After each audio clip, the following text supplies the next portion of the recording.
What's up, Dub Nation? All right. Yeah. Let me chat with Jimbo here.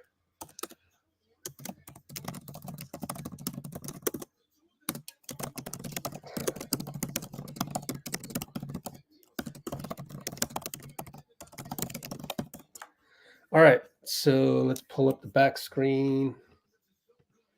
I did not go live on IG. I just never got a hold of Austin and JOHN Dickinson, and then I didn't hear back from our guy Sean Grice with Lakers Fast Break. So hopefully we'll hear from Sean. Hopefully we'll hear from JD. Let's see if he can pop on at halftime. Let me text him.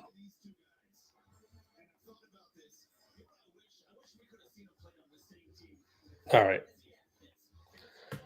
Bob Myers is on the court there. You can see Klay, BP, Steph is dancing, Dario, Moody. So tune into ABC right now. Welcome, everybody. What else? Latest article. And the one, but I actually published 2 articles today because I was a bit behind. The borderline arrogance of Kuminga. Go read that one. And it's from stuff that I observed from the Dallas game.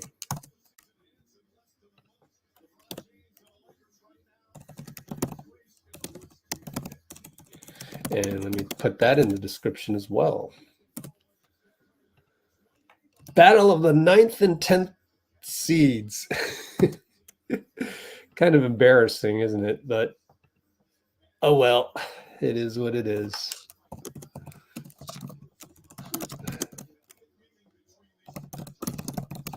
All right.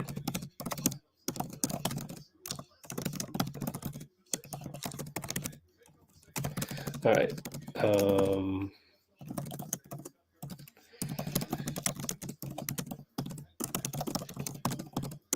Sorry for the delay here. Just writing some notes in the description. Let's see. Oh, cool. All right. Klay and CP back to the bench. Yeah, starters are Steph, BP, Wiggs, JK, Draymond, and I just Wiggs. It feels like Wiggs and JK really need Steph and Draymond to be on the court for them to play well. But it's so true, right? And our referees, by the way, yikes. But yeah, feels like Wiggs and JK need Steph and Dray to play.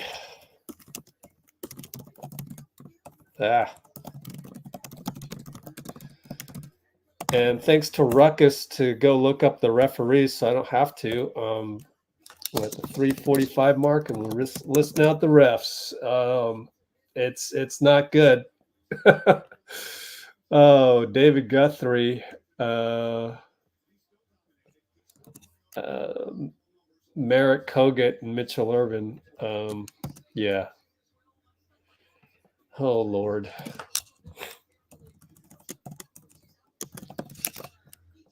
We've got David Guthrie with 19 years, 19th season. Mitchell Ervin, number 27, with what? Nine? Oh my God. Marat Kogut has 15 years? Really? You're kidding me. Where are my refs? Let's look. Refresh that. Ooh, a little look at Los Angeles skyline. Venice Beach. Okay, let's see here. Courtney. Oh, wait, no. This is, I got to refresh this. What the heck? It's stuck on the other day. Visit page. Oh my God, Safari. Mitchell Ervin with an E. 9th season. Yeah, Kogut has 15. And he's the 3rd guy. What? Yep, 15 seasons. Wow. What? You sure don't act like you've got 15 seasons. Oh, man. Some of these guys I wouldn't hire for my own league. Sorry to say that, but it's true.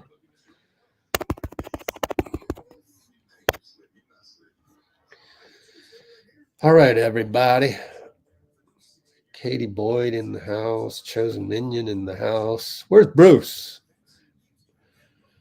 Dina Gunn in the house. Ruckus Lee in the house. I did a video.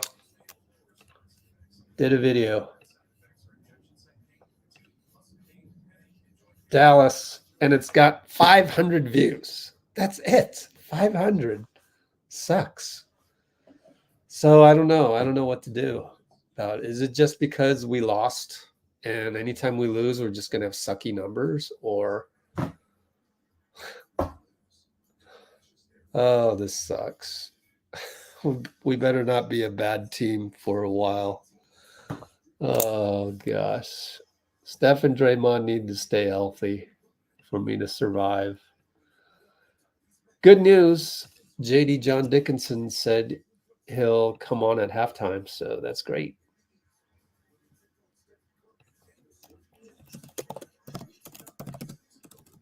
All right, so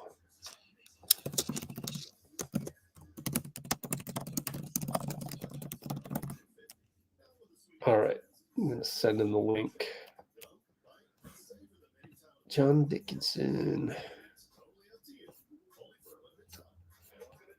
Boop, boop, boop, boop, boop, boop. Send. Yay! I want John Dickinson. I want Dickinson instead of Iguodala.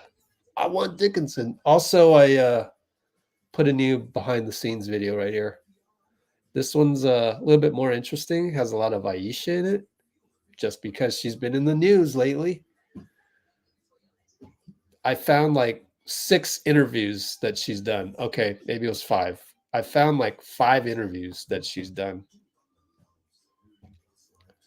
Steph not 100%. Oh, great. Thanks for listening in on the ABC broadcast, because I've got the volume turned down a little bit so I can hear myself think. What else we got? Steph playing? Yeah. Well, yeah, there you go. Perfect timing. Let's see. Let's look at some BTS. This is an ABC game, so it's going to be a little delayed. Take a look at this behind the scenes, since we're actually we'll look at this later. You know what we should look at is the pregame. SoundCloud Warriors. Pregame Steve. Do not sell my information. Here's Steve pregame. Only 3 minutes. Okay. I guess. You know, this is Steph and Draymond for sure, yeah. I don't know yet. I'm expecting them to play. Well, on Draymond, he mentioned that, his back's been kind of bothering him for maybe a couple weeks now. How careful do you need to be with him, especially with considering, the injury? Obviously we just completely lean on our performance team, and whatever they recommend, that's what we do. So, it's not shocking. Draymond's been playing a lot of minutes, and he's an older player, and so this is, it's all part of it. But Rick's got things under control, and I'll lean on Rick. Does the performance team, this might be over your head, I guess, but does the performance team weigh variables like for Draymond, for instance? Do they weigh things like him playing minutes at center or him, defending bigger players in terms of like his health, that kind of thing? I mean, they don't get into the weeds on who he's guarding, but they check in with him Sorry, I after got to every move game, around some stuff. Whatever's So I going can put on. my water bottle nearby. They do quantify a lot of stuff, with all There we the go. technology we have now. So they have lots of information for sure. Steve, piggybacking on what you're talking about with Kuminga yesterday with his growth as a player, how have you also seen him evolve as far as handling Fix my light coaching chair. and different rotation minutes throughout the night this season? I think JK's There we getting go. more confident. Beautiful. And as he gets more confident, I think he's more open to suggestions during the game, Looks like we're near tip-off. whether it's from me or According to from the TV. teammates. I just think it all kind of goes together. When Chris you play Paul's more, mic'd up? Okay. you see more things, you experience more, you gain confidence, and then you start to ask questions, and it's all part of it. So I think JK has really done a good job on and off the court this year of learning how to be a pro and learning how to continue to grow. One more and minute on get Steve pregame. But we are going to Steve tip is up. off. We're tipping off here because they're showing us, the Warriors, in the huddle. We're in the California Golden Bears unis. Let's switch over to the NBA box score real quick, and we're going to get started soon. Hey, Arbel on Twitch and Instagram. Or I talked to him on Instagram. Let's see. Wiggs and BP are chummy. Yes, they are. I wrote an article about that. It's over here. You go to Let's Go Warriors and you go down there. They are chummy. What else? Amy's in here. All right. Cool. Hello, winning ways. All right. They're showing LeBron. They're in the home whites. He says hello to Wiggs. It's going to be Rui, LeBron, Austin Reeves, Anthony Davis, D'Angelo Russell. Steph does the stanchion run, and we're going to tip off pretty soon here with Anthony Davis probably winning the tip over Draymond. That's just how it goes. Is Steph playing? Yes, he's playing. He is. All right, we're going to tip off right now. Davis wins the tip at the 12:52 mark of this tip-off, or of this live stream. All right, play-by-play. D'Angelo, Wiggins against switch. LeBron, Wiggs. Austin Reeves against Steph. Behind the back to Austin. Steph avoids the screen. Good job, Steph. Avoids another screen. Austin launches it from 3, hits it. Pretty good defense, though, by Steph. What are you going to do? Pretty good P&R defense. AR hits a 3. Inside to Wiggs. Jump up good. That's a huge sigh of relief, honestly. Versus Rui there. I'm going to take notes per usual, just in case. All right, another on-ball screen onto Steph by LeBron, way out there. And LeBron gets it back, fakes a 3, drives. Draymond helps. He finds Rui in the corner. No good. Good defense. Good defense by JK to lean over and help out. And Wiggins forgets to cut on that one. But anyways, JK has the ball. They let him shoot. And he's short, but BP got a rebound. Over to Steph for the reload, in and out. Good rebound, BP, though. We've come to take that for granted, honestly. BP too strong against Austin Reeves with careless foul. But I think he was testing the new rule, the new memo, or some the BS that Adam Silver wants us to believe. I'm kidding. I'm actually kidding. Good cut by D'Lo, and LeBron finds him. And they finally show the score on there. What? I look up and we have an offensive foul. What the hell, man?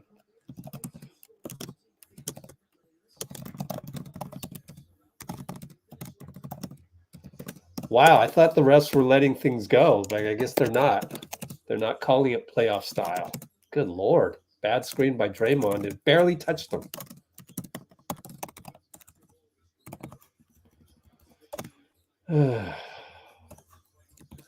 AD, jump hook, no good. We're 5-on-4 if we rush it. Draymond tries to push. Where's everybody? There's Wiggs. Euro step on LeBron. Missed it. Tapped it in. That's how you push it, especially against AD.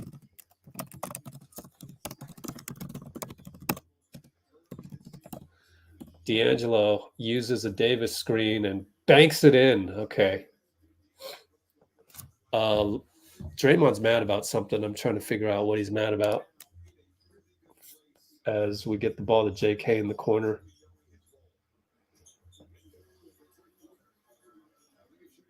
Oh, he wanted a delay of game.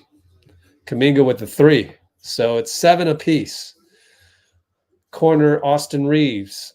Jump shot good against Steph. JK gets the inbound.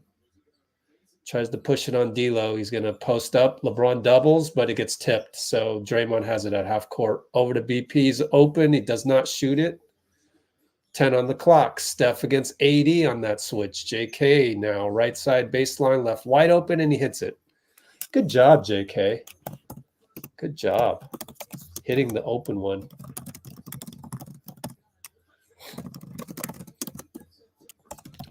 Rui now. BP helps. They swing. LeBron, one-on-one JK. Good matchup. Baseline fade. Good. What are you going to do about that? Nothing. Nothing you can do. Wiggs back up top to Steph with Draymond handing him off. And Steph with a beautiful sling pass to JK for 3. How did he pass that? That was amazing. That was an amazing pass. Wow. JK for 3. Wow. And we get the ball tapped out, and it goes 94 feet out of bounds on us, but only 11 seconds left to shoot the ball for the Lakers.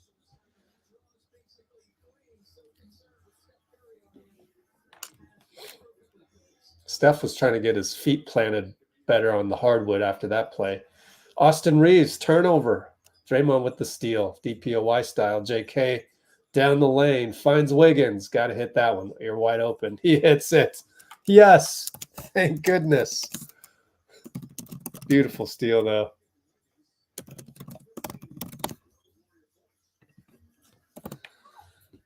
Yeah.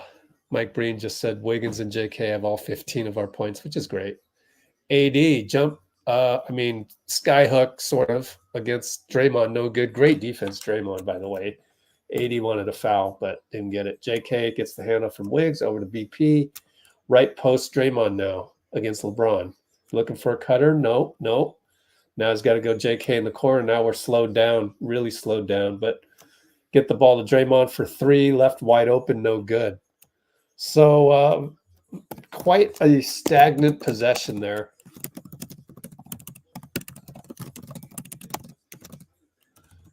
AD hits this time.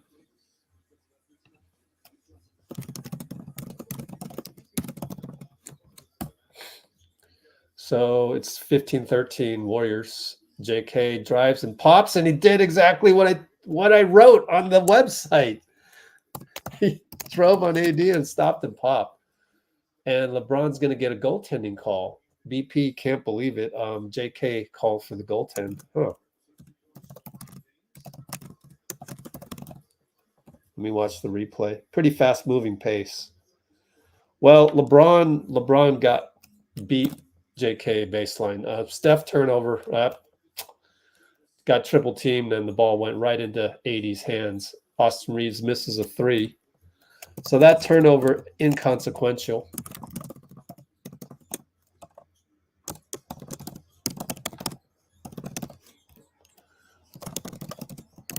All right, Draymond up top. We're late shot clock on everything. Draymond inside to JK.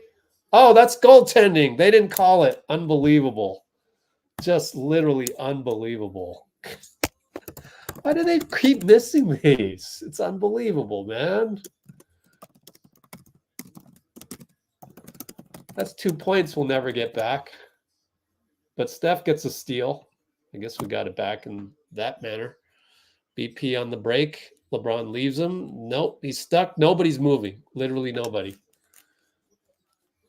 Steph finally cuts, and they late call a kick ball on AD. Like, what the hell is going on, man? I told you these refs suck. I told you.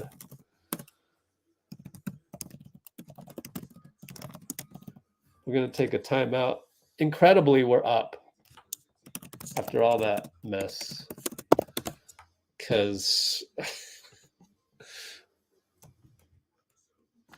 a goaltend that wasn't called. Hold on, I'm trying to fix my screen here.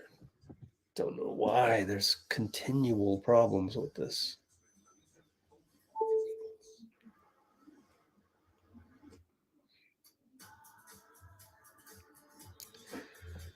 Incredible.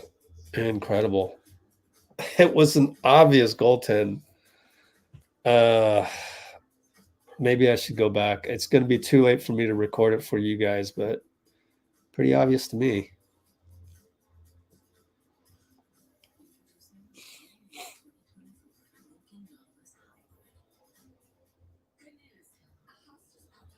I don't know.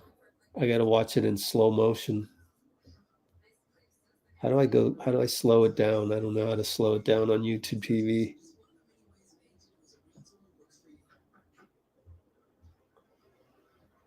Yeah, I don't know. I need a replay. I would need a replay like up close.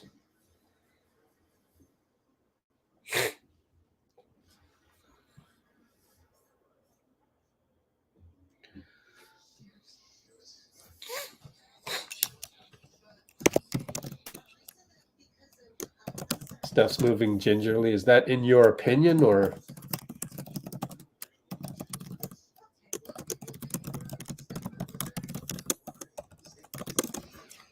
I can't tell. I haven't been looking at him yet.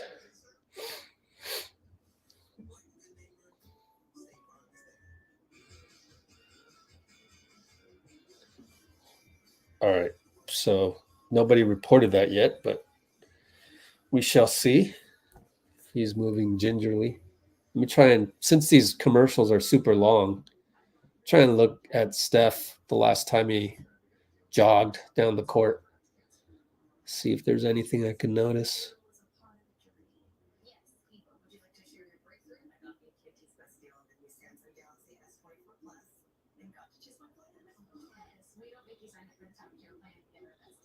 I don't think he's moving gingerly. But I am concerned that neither JK or Steph cut until late. Steph cut and then kick ball on AD.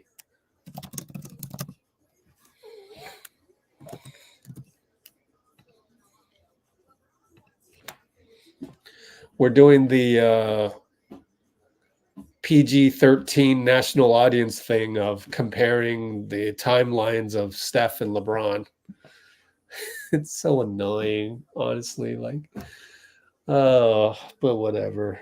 We gotta make sure Grandma knows. Klay comes in the game, goes around a curl, back rimmed it. GP rebound, but Austin knocked it out of his hands. So Trace is in there as well. Interesting rotation. 3-ball for LeBron over Klay.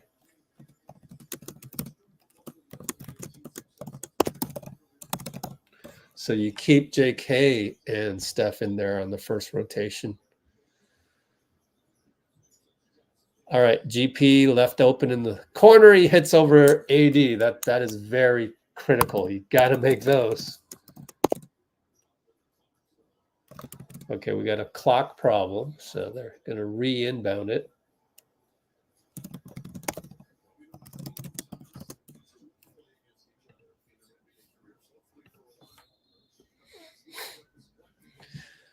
I wonder if they should ever try a broadcast where just, pretend everybody knows basketball that's watching your thing and talk, more advanced stuff, more high IQ stuff. And the other people have to fall in line. LeBron hits another 3 on the catch from AD. There's nothing you can do if he's hitting that. JK, one-on-one. Rui attacks, fakes, throws it away. Wow. Can't be thrown away.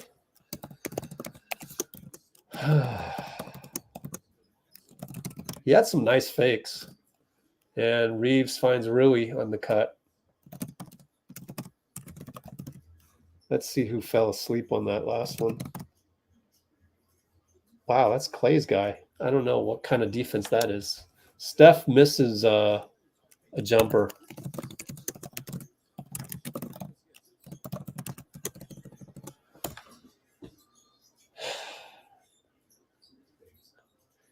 Rui against GP, and Rui scores. GP tried his best, and Steve's going to call timeout. It is now 25-20. So it's a 10-3 run. 3:41 to go. Dean Chambers.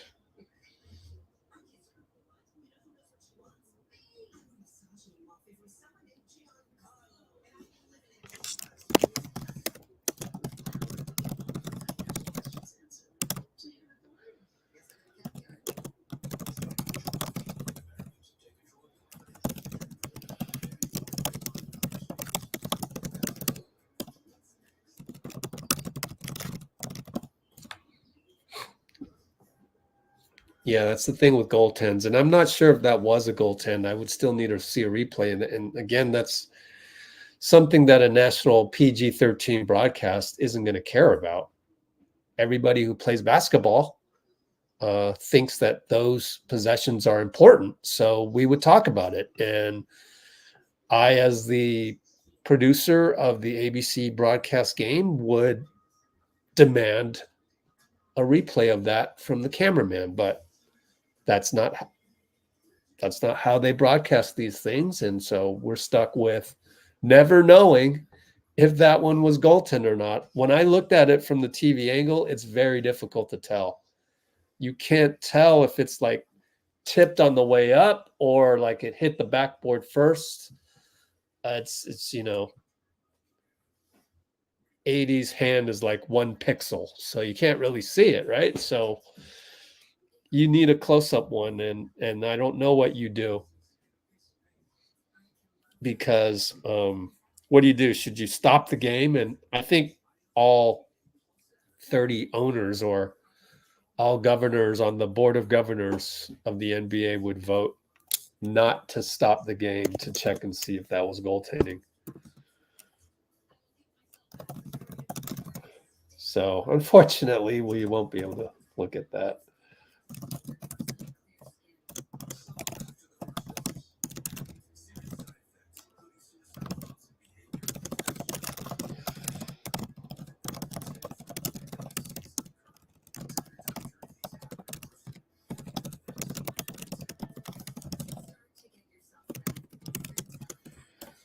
Okay, so anyway.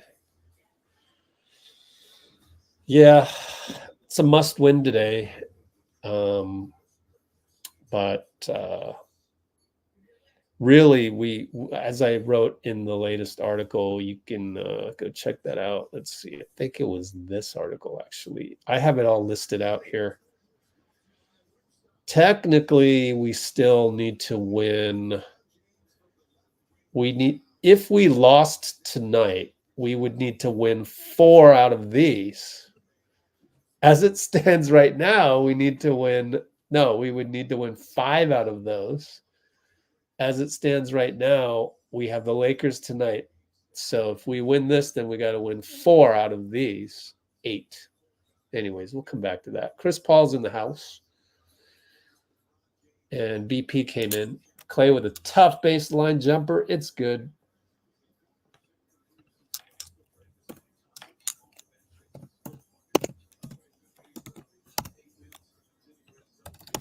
Sorry, my typing is horrible. AD gets fouled by GP. He wants the foul. Hopefully it's not on Trace. Let's see.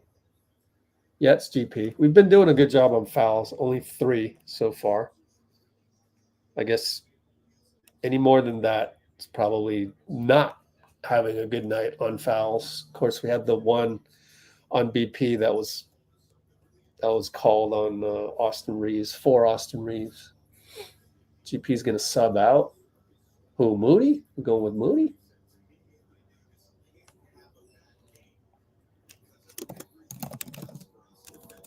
Let's see.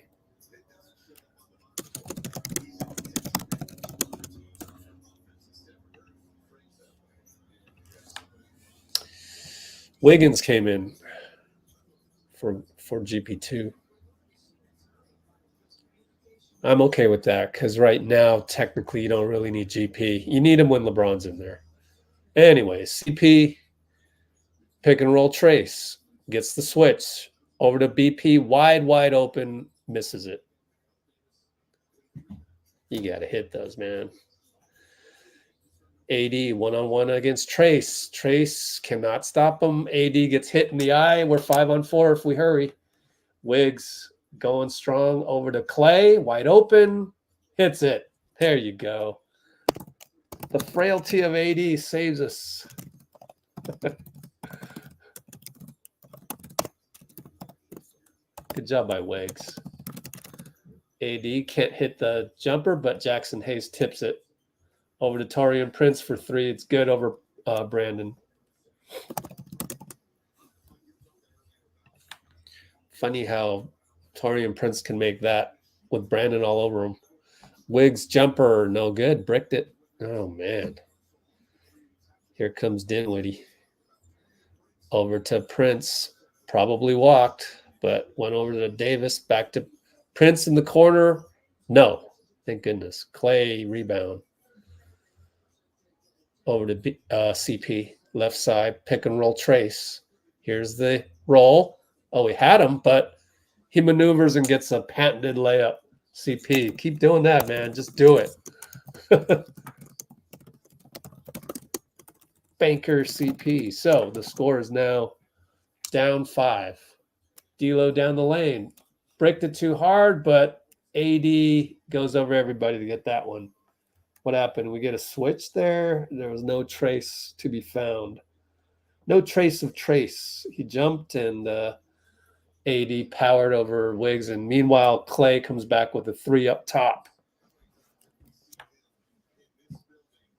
So we got pretty good pace going on. Just a simple curl around BP and Trace as they walk it up. And they go upstairs, Jackson Hayes, and 1 on Wiggs. Alley-oop.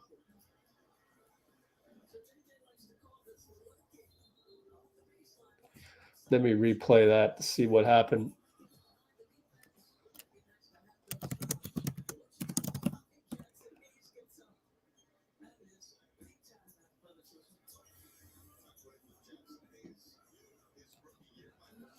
I don't know. I think Wiggins just was too far under. Oh, the ball caromed over to Klay and it went over his head, but CP was there to get the rebound on the missed free throw by Hayes. We got 43 seconds left. Wiggins and CP. So Wiggins has the ball, tells Trace to go away, gets a flare from Klay, and then he attacks Hayes and jump hook is in and out. Wiggins tries to rebound it, gets it, blocked by AD. Trace has the ball right in front of him, but doesn't grab it.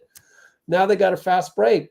Trace blocks it. D'Lo misses the, great box out by CP. D'Lo missed it. Wow, what a box out.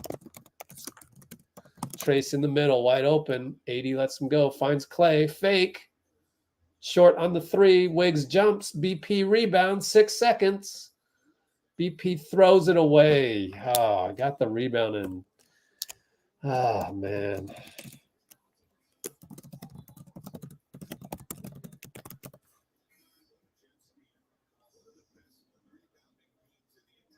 Not throws it away. He wanted to get it to Klay and was ready to pass it, and it got bothered by D'Lo. So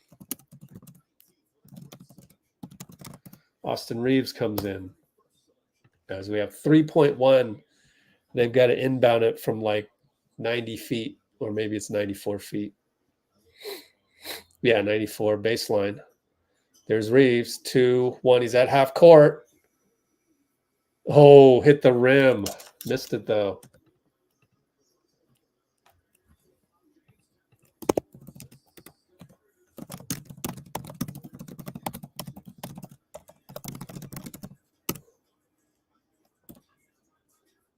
Thanks, Dean, for welcoming the new person. So we got end of the first quarter, and we are down by 6, 36-30.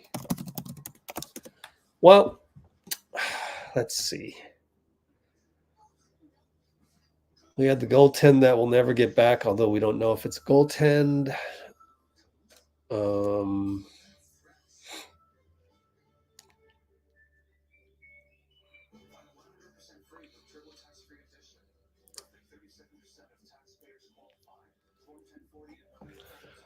Draymond's only played 6 minutes 36, so I think we're being careful there if I need to do a recap. So I wouldn't be too worried.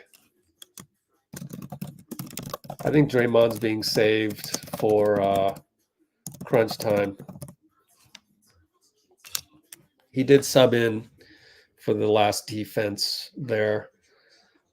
And really, I mentioned Draymond because our pace seems kind of slow, actually.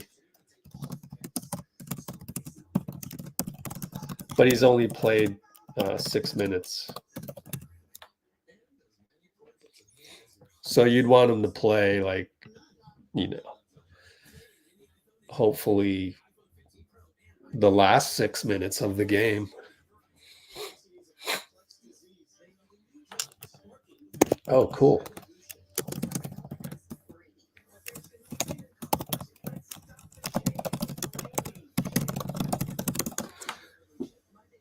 Easy win tonight. Oh, I wish they were easy. Oh, yeah, the shove of Wiggins. I forgot to go look at that one more time. AD climbed over the back of Wiggins. Man, that was a while ago.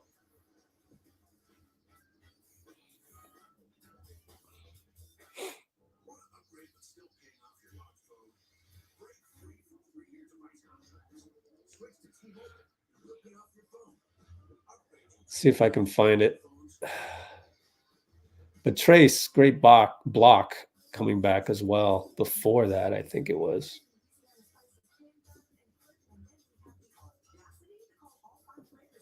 It was before the N1 on Wiggs, I think.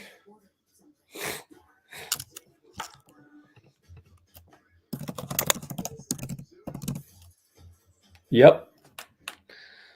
Davis completely shoved Wiggins if you look at the replay. So good catch, Jimbo. Let me clip that for you guys.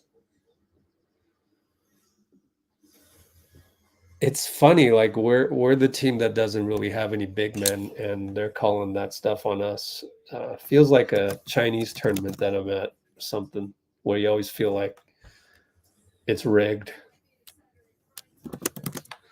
And that was at the 132 mark. Send that over for next time.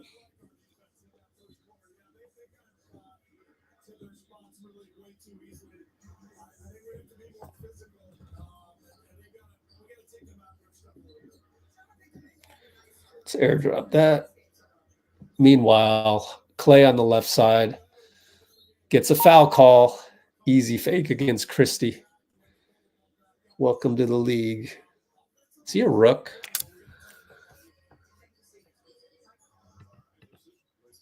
Nah, he's been around, right? Second year? Oh, 1 year. He's a rook. Experience 1 year. 22. Oh, okay. Second year. 2022. Round pick.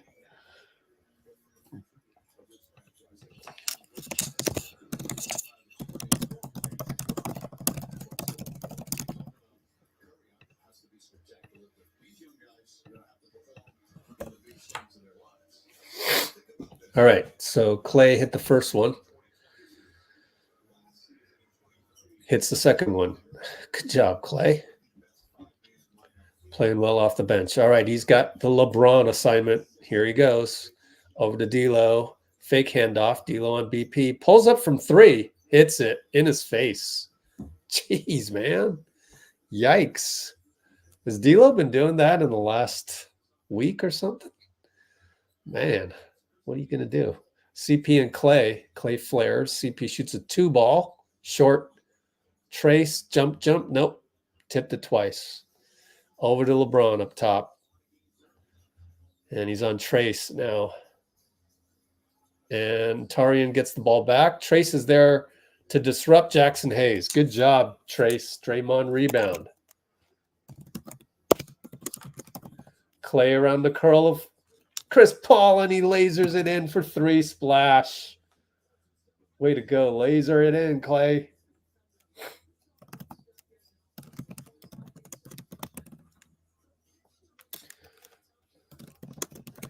One-on-one LeBron, and he finds D'Lo on the cut. Went right by Chris Paul. Chris was stuck looking at LeBron, waiting to help. So good job by LeBron to fake him out.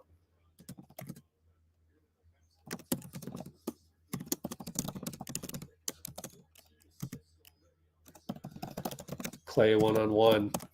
Fade away on Taurean Prince. It's good. He's hot. Get him the ball. 5 for 7. We're down 4, though. 10:09, 10:08, 10:07. And yet, Steph's only shot two shots so far, and he's still sitting on the bench with 10 minutes exactly now. LeBron one-on-one. Trace dancing out there and drives finally, and hook shot good, or layup. Chris Paul brings it up. Gets a screen from Trace. Nope, waves him away. Trace will pick for Klay around the curl for Tarian. One-on-one Tarian up top. Here comes the Trace on-ball screen. Goes away from it. Finds Trace. Handoff back. And Klay gets fouled on a banker. Running banker. Nice, Klay. Good exchange. I mean, this is like playoff basketball. It feels like, you know. 2-man game. And one against Tarian. That's just good old-fashioned Klay coming back to the present moment. So pretty exciting to see, honestly. Hits the free throw. We're down by 3. So our problem is defense. What are they shooting? 18 for 30, 5 for 9. Good Lord.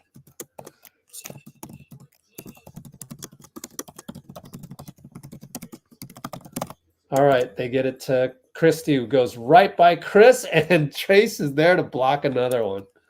Yeah, Trace. And CP finds Draymond. Beautiful no-look pass. Beautiful. Oh, yes.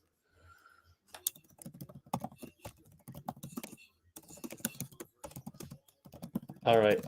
Now it's LeBron and Klay. One-on-one, he's dancing out there between the legs again. Gets the screen. Now it's LeBron Trace. Oh, boy. Sidestep 3, gets fouled, and he swishes it. Good Lord. What are you going to do? That's a tough one. And I think Draymond is telling him, try not to switch, bro. That's the key. But the game plan is the switch, so Draymond must be telling him something else. Let me see what he's telling him. See if I can read some lips. Don't know. Maybe there's something you can do prior to that.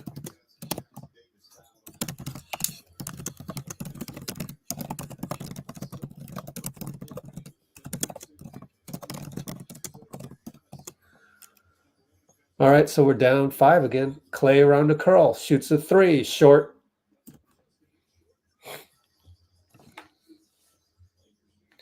LeBron comes up with 8:30 to go. Gets the pick. Loses Draymond. So now it's Trace. Draymond helps. He's doubled. Draymond goes back. And LeBron throws it away. That wasn't even that great of a double team, but all right, we'll take it. Wow.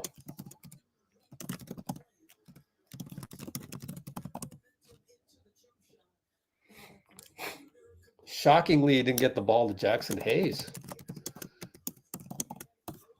LeBron didn't think that there would be help. Steph's in the game. CP gets a pick. Fadeaway 2 ball, no good. But JK tips it to Draymond, and he blew a little jumper. A backpack 10-footer. 8:01, 8 minutes, 7:59. Christie in the lane, over to Hayes, over to LeBron, over Steph for 3, no good. Draymond rebound. Pick up the pace, guys. Keep moving. Find Steph, and it's one-on-one. D-Lo, push shot short, got his own rebound.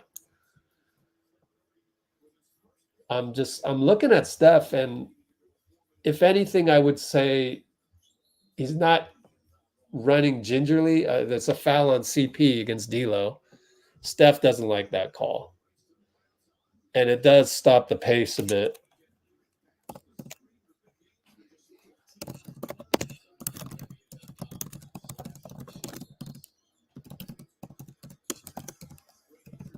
Entry pass to Jackson Hayes, fouled by Draymond to save a layup.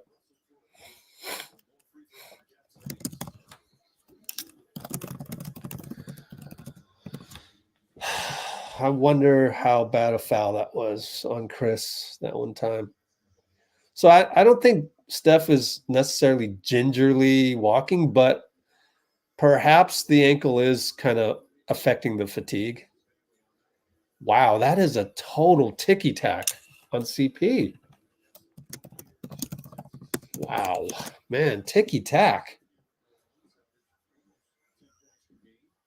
There's the inconsistency again of refereeing. It's just there's nothing you can do.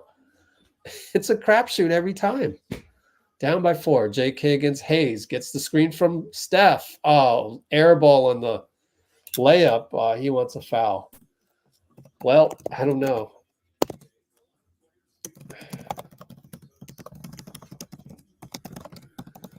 And JK swats it on Max Christie. It's out on Christie, but Kogut gives it to the Lakers. What the hell?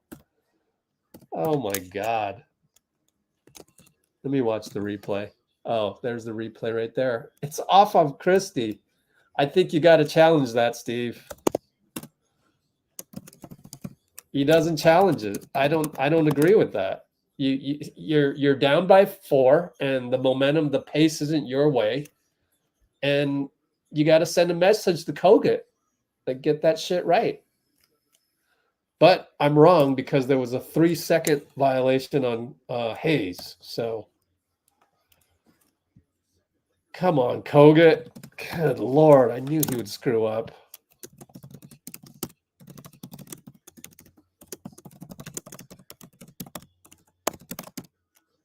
$48, $44, $649.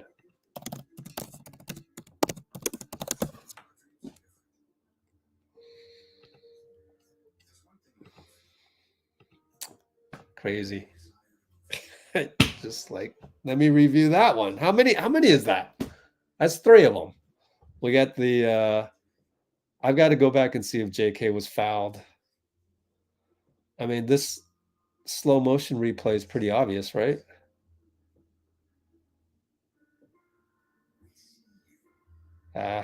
Couldn't cue it up correctly.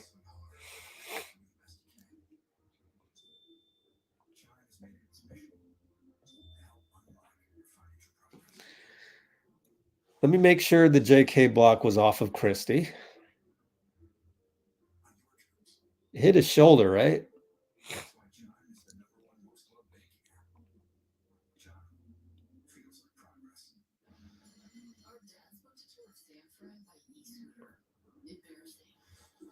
Yep, it's off his shoulder. No doubt about it.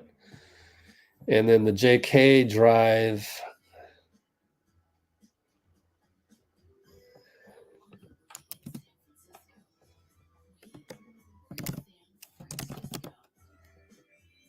Wow. Yeah, he's got a case, Max Christie. Wow.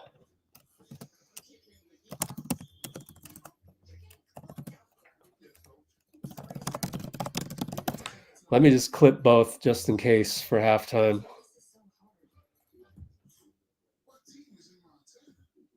We're still on commercial break.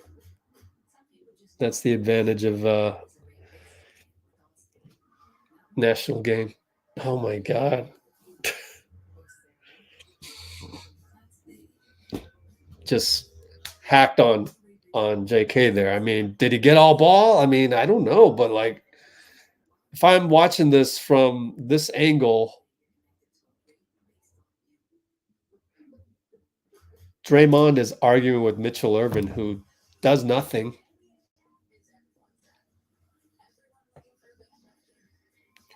Totally off Christie's shoulder. Wow. The other one.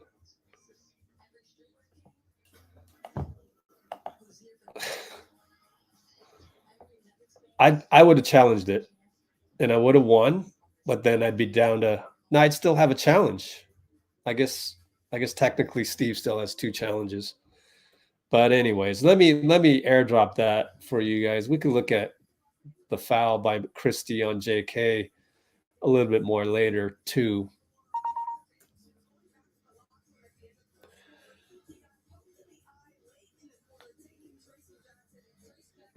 He had to go.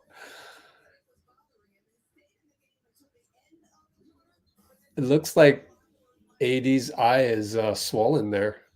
Holding on Max Christie as Steph crumples to the floor. I hope he's all right.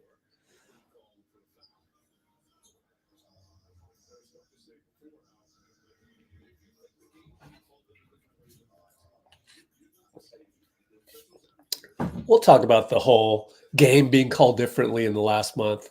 Steph with a flyby. Got him. Gotcha, Dinwiddie. That's so beautiful. Patented. Great to come back with a flyby. We're down 1. LeBron and Draymond. Handoff Austin. He wants the screen from LeBron. Here we go. Dray retreats, then gets back on LeBron. It's swinged over to Dinwiddie, who hits the 3 over Chris Paul. Man, they're executing. They're executing. What are you going to do, man?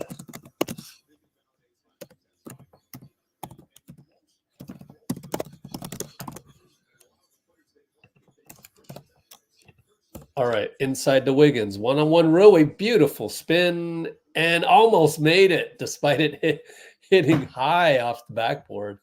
Got to make free throws, though, man. Foul on Roye. How many fouls on Roye? Only 1. In fact, they haven't fouled all that much. Of course not. Not calling anything.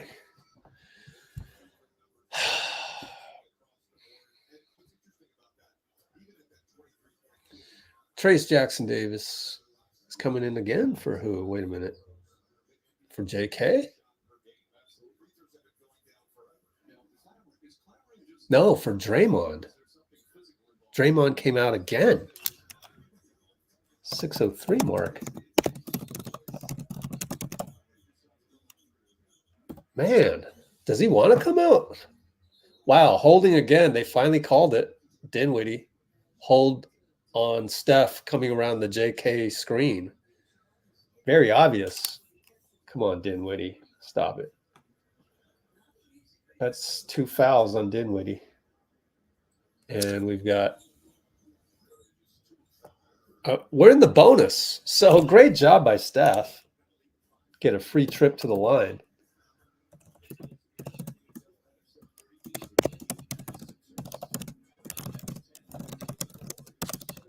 We'll take it, man. Wow, we got a favorable foul call that led to a free throw. Can you believe that? I'm getting rid of the old score over there. I mean, you could always peek.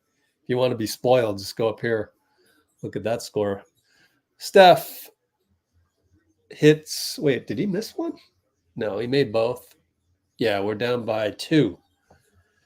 Yeah, because Dinwiddie hit a 3. My bad. All right, LeBron against Wiggs up top. We're in zone, actually. Look at CP and Steph.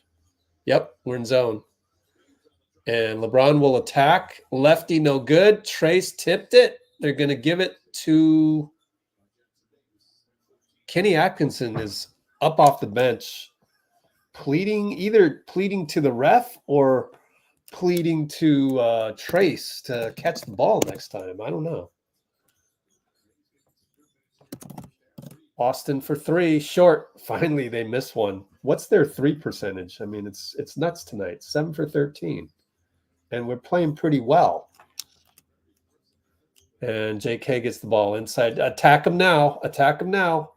And he finds Trace for a dunk at the last moment. Good job, man.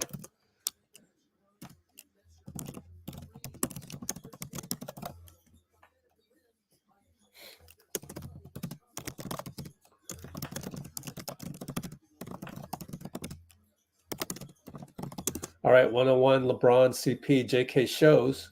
LeBron shoots a baseline jumper. It's good. Man, they don't miss much tonight. Is this sustainable? JK for 3, wide open over Hayes. No good. Trace another rebound. Jeez, how many does he have? Wiggs gets a reload. It's an air ball. Can't be having those, man. Wow, man. Oh, man. Good Lord. Air ball.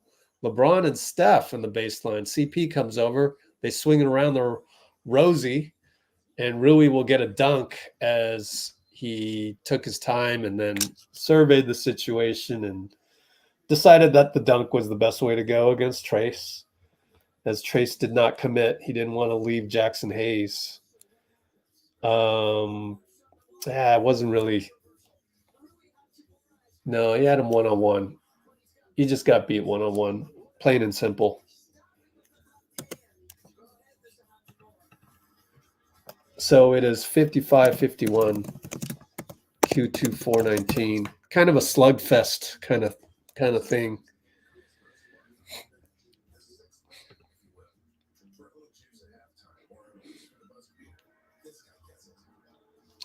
Yeah, I get it, but I don't want people to jump on Wiggs like that. You understand what I'm saying? So, Bloomer, come on, man. Every time you complain, it invites other people to jump on. Luckily, we're not doing that because I look up and look at the comments, and it's just you. Let me be the most negative guy on here. Follow my lead, man. Not a good shot by Wiggins. You wonder where his mentality is at. But let me do that rather than let's not. It's weird because I'm asking you not to go crazy in the comments, and yet every algorithm out there is designed to reward going crazy in the comments. I don't know. I understand that it's disappointing that Wiggins shot an air ball, and but we got to support, man. We're like the 19th man on the bench. We're the 19th man on the bench, and we're rooting for the team. We're let's go Warriors. We're not come on Warriors, right? We're let's go Warriors. We're not come on Warriors. So when I shake my head at a Wiggins air ball, let me be the worst guy. Because it can get a little destructive in comments. That's unfortunately certain leaders of social media apps determined that giving power to commenters was the best thing for humanity, and it's not. So I don't know. It's like I want to avoid getting to a place where we're not rooting for the team anymore. That's all. But anyway, yeah. He did bring it the last time. I mean, he's rebounding the ball against AD, offensive rebounding, and then BP turned it over later on in that possession. So he's getting there. But yeah, the air ball is just kind of strange. Kind of strange that would happen. Maybe he's just tired a little bit. I don't know. Klay hit the front rim on the last shot, but he's in the game. Anyways, we move on. Thankfully, we've got plenty of game left. Steph, pick and roll Trace. Big Euro. I mean, not really a Euro. He just weaved his legs through all that traffic. So ATO is a TJD Steph P&R. Perfect. And LeBron is out of the game. Rui for 2 over Klay. Clay's exasperated, but I don't know. Is Rui really good at those jumpers? I don't know. And around the corner, Steph got fouled again. Got hit on the shoulder by Rui. Yeah. Should have been an and one. And they hit another one? Oh, my God. I look up, and the Lakers are scoring 7 seconds later. Oh, my God, man. Yes, Dinwiddie right by Klay. And then what? I look up, and it's their ball again. Dude, I can't even do the play-by-play. That is turnover on Steph? I'm not sure. No. Wiggins couldn't handle the entry pass from Trace. I don't know if it was Trace's fault or Wiggins' fault. Maybe one of you guys knows. Good Lord, man.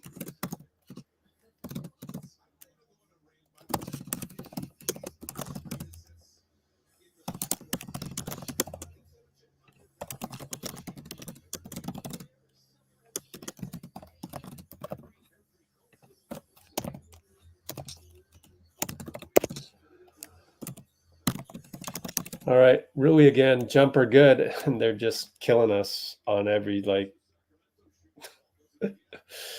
we have no defense, but they're making everything. Steph is dancing around against Reeves and gives it up to JK right side, Rui.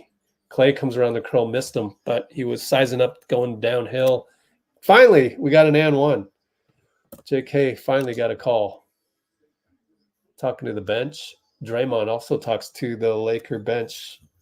They're talking smack.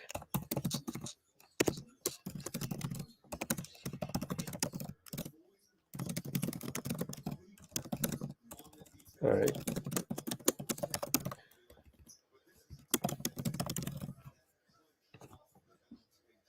Oh, boy. JK hits, and we're only down 3 despite the porous defense. Good Lord, they're still shooting 60%. They keep shooting that, it's going to be a really tough game to win. D'Lo from 3, no good. Finally, Draymond rebound, pushes it himself. Over to BP, looking for a handoff. Finds Steph, pulls up from 17, misses it. Rui brings it up. JK, switch to BP. He gave up his dribble, though. LeBron in there. Now it's Draymond. Now switch to Steph on the pick by D'Lo. Inside to D'Lo. Catch and shoot. Good. D'Lo hits again. From about 10 feet baseline. Draymond brings it up. We're down by 5. Feels like we're down 15, though. But so that's the good news. Steph, one-on-one Austin. Fakes him. Goes layup. Again, no call. And Steph's mad about that. Wow. That should have been an and one.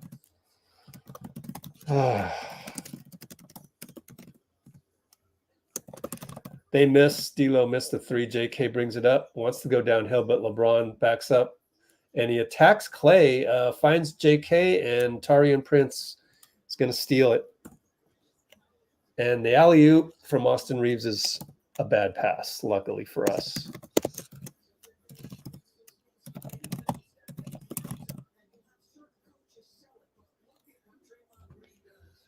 And I think Steph may have been fouled by Austin on that pass by JK. Wow. Klay will get a 3. All right. Via Draymond. I got to write my notes faster. Yeah, it was basically 2 screens on a curl from the top. Beautiful play design. Beautiful.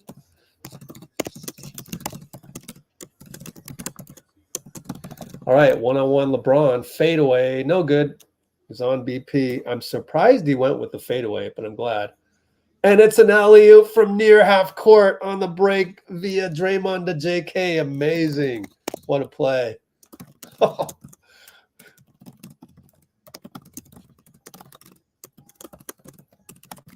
And 3-ball D'Lo over Klay. It's like if Klay's on you, you're going to make a bucket. He was all over him. What can you do? Good Lord, man. All right, 15 seconds, but there's 8 on the shot clock.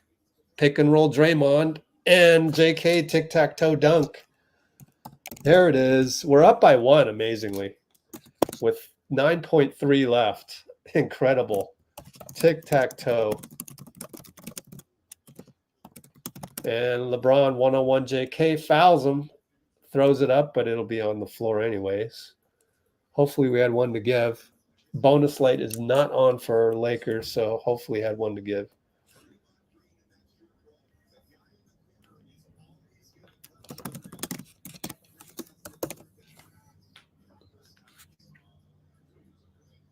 Gonna have to do a restroom break before JD comes on.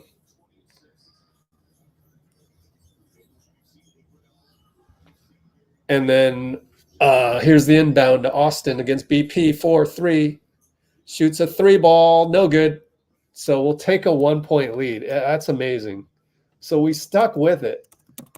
Incredibly, we're up at halftime. I'll be right back. I just got to do a restroom break. My bad. Restroom break, BRB. Incredible. I don't know how we're leading.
All right, y'all. I'm back. JD is not quite here yet. Oh, my goodness. Yeah, Jimbo. Good Lord. I agree, man. Like, where did I put that? 149 mark. Steph layup, no call again. Yep. It's good that you have Tim Roye on there. Like, that must be a godsend to be able to hear him. Oh, man, it's frustrating. They just called the right game, we'd probably be up by 7. And I'm not usually the one blaming refs, but I've seen enough, man. I've seen enough. But anyways, D'Lo, 6 for 10, 2 for 4. I know, huh? 7 assists? Wow. Are you kidding me? Let me check my email just in case. Just in case anything happened with JD. Nothing. Yeah, there are a number of. I should mark all these ones.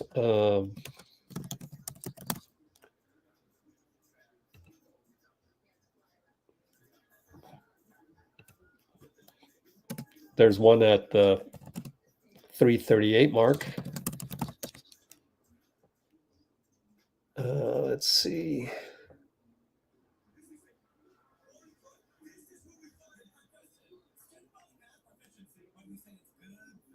Yeah, so the thing I'm worried about is when we go to our bench, like, I feel great when we have Steph and Draymond in the game, but when they go to the bench, it's like, oh boy. And then the other team has LeBron or AD in there. So don't know the status of AD, but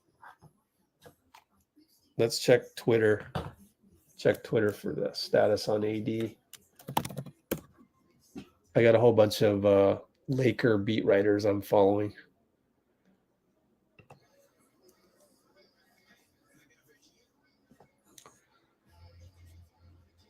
Oh, does this have sound?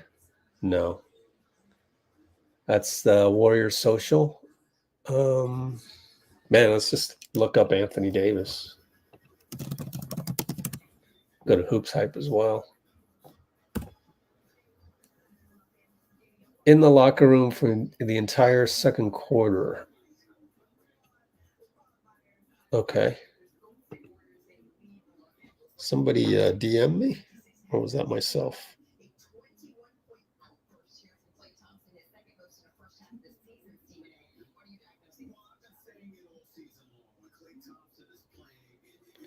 Cool. Chris Alvarez over in ABC tells me that he might be doing some post-game interviews, so we'll stick around on ABC. Oh, the legendary JD John Dickinson.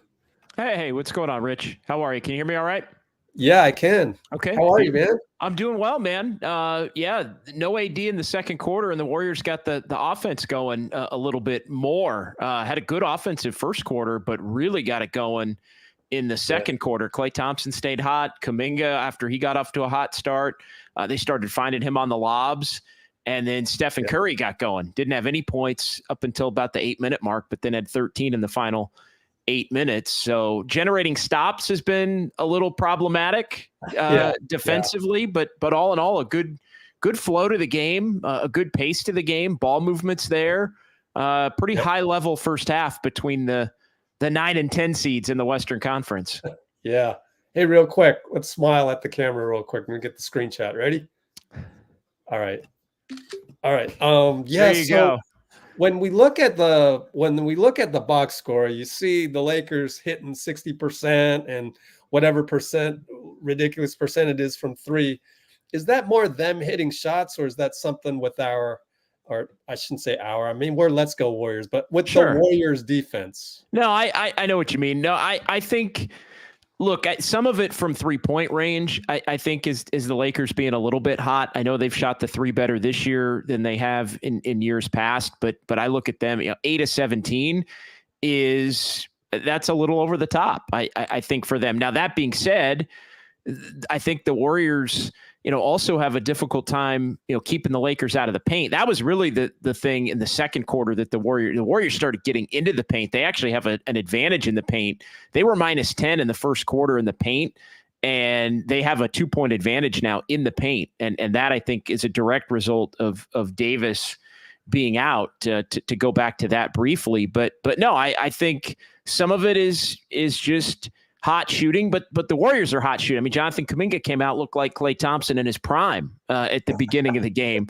Klay Thompson looked like Klay Thompson. And then Klay Thompson looked like Klay Thompson in his prime, back coming off the bench and 4 threes and 21 points. So I do think sometimes when the ball is moving and both teams are getting into a rhythm, that they kind of play off of each other. So while it may be frustrating, the Lakers are hitting all these shots, well, the Warriors are also hitting those shots. And I think sometimes the game does go hand in hand, and, it's going to be the team that can make the other go cold for a little stretch in the second half that's going to wind up winning the game. But if Davis can't come back, and it looked as if he got poked in the eye at one point, if he doesn't come back, I think this game is really trending in a positive way for the Warriors, because of the fact. Would.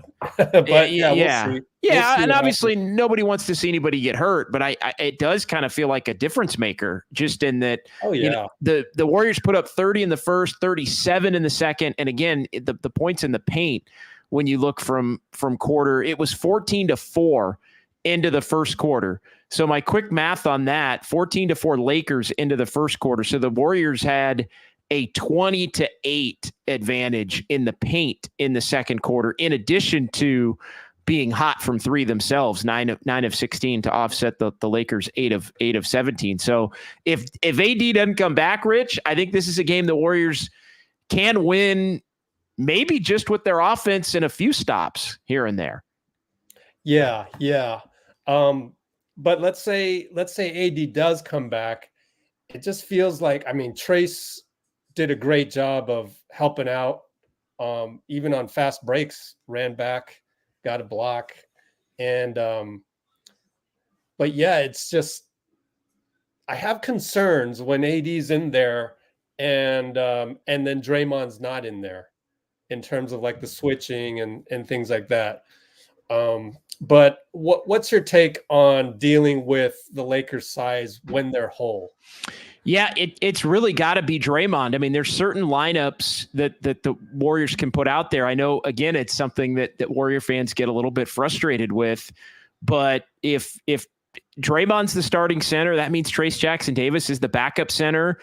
And it goes back to basically Kuminga being the 4. I know a lot of times people, again, they want put Trace out there with Draymond and get big and go up against Rui and have, try to put, have an extra bit. But the Warriors just can't do that because you can't really play TJD and Draymond and Kuminga together. I know Steve Kerr said it again within the last 10 days on KNBR on the Tolbert and Cope show. Like, they just view Kuminga as a 4. And in a lot of ways, I think it's helped Kuminga thrive because and that Draymond is basically a 5 now as well. Yeah. Like, so the two work hand in hand. And so if Draymond is your primary 5 and Kuminga is your primary 4, well, there aren't really going to be ways to get that size on the court unless you're taking Draymond out, right? You want TJD to be in there for size, but then you're taking Draymond out at that point, and Draymond is still your best defender, and Draymond is still your best defender against size.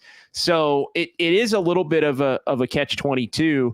As far as, let's say AD comes back, how do you handle it? Well, Draymond's going to have to be a monster in the second half, and they're going to have to get some minutes from TJD, and Draymond's going to have to be locked in and be the guy that locks up AD a little bit, in some key stretches if it's a close one in the final 5-6 minutes. And then the Warriors are going to have to collectively rebound the basketball, which is something they've done well this year. The Warriors have a rebounding advantage, 22-18.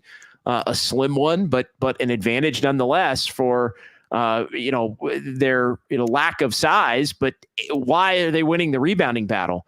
Draymond Green has 8 rebounds. Like, Draymond, he's been locked in, not scoring, but locked in this one with 8 boards and 5 assists, and he's setting up Kuminga. And he's, when he's out there, 2 fouls. Keep an eye on that. If he picks up a couple of fouls, that could be potentially problematic. But no, they got to ride Draymond Green the best that they can.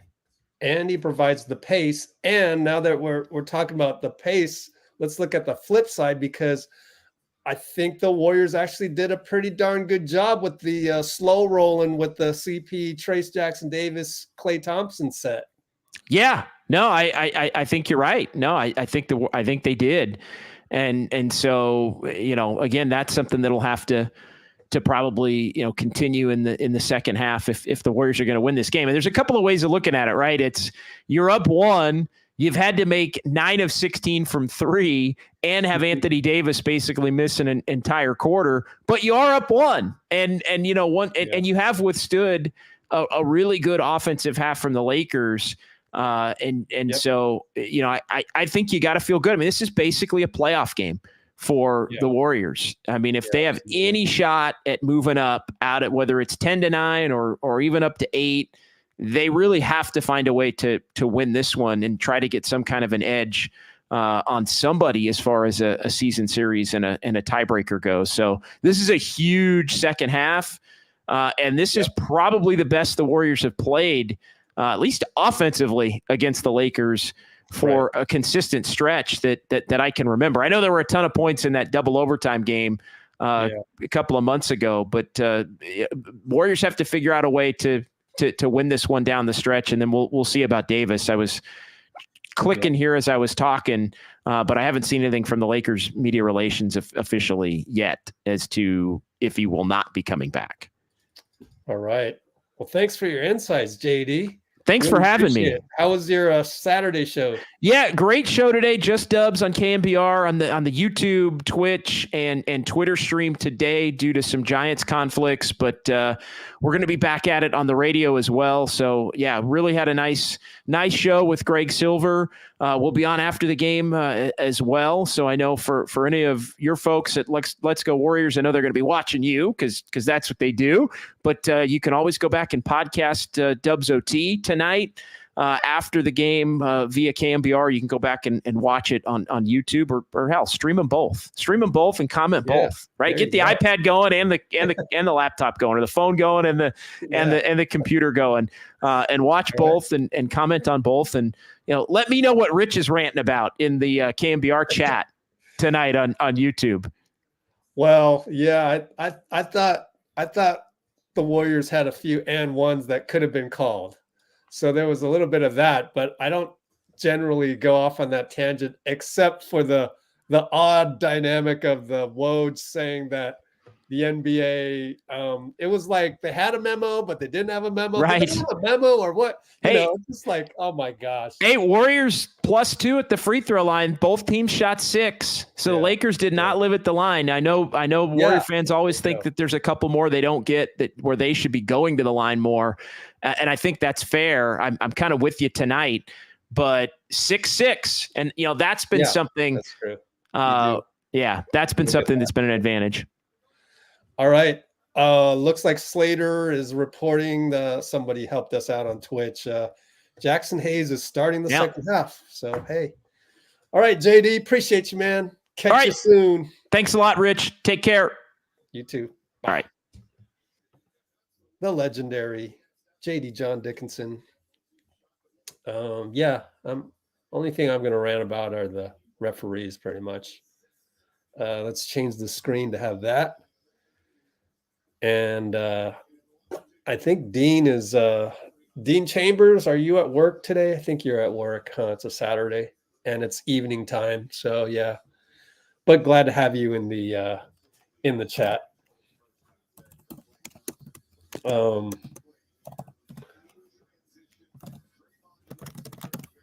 Okay, on the refs, the fouls.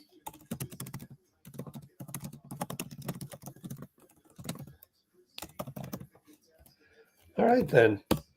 Yeah. JK looking like prime Klay and Klay looking like prime Klay. All right, we're going to start the third quarter right now. So perfect timing with JD, John Dickinson. Steph brings it up because, we lost the tip. So we get it second and third. All right, he's got it. Pick and roll. Draymond pulls up from 3. LeBron's late to that one. Closeout, but he missed it. Dre says, switch. And Dre gets back on LeBron. They swing it over. Steph is on Jackson Hayes officially, but Rui turns around and misses a jumper that he was making all day. Wiggins with the touchdown pass from Steph. There we go. That'll get Wiggins going. Yes, sir.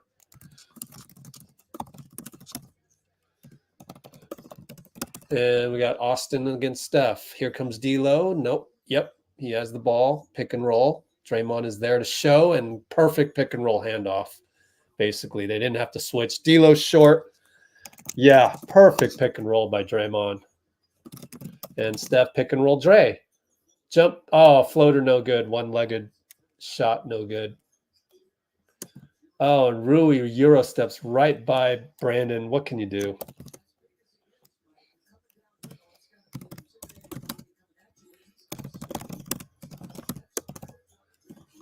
Again, pick and roll this time JK, and he gets a call. Yes. Part of that is that the whole thing about the refs and what I'm ranting about. By the way, yeah, so Jackson Hayes. Okay, thanks for catching those. Both Nicole and Arbel, my trustworthy notifications people. But on the whole foul situation,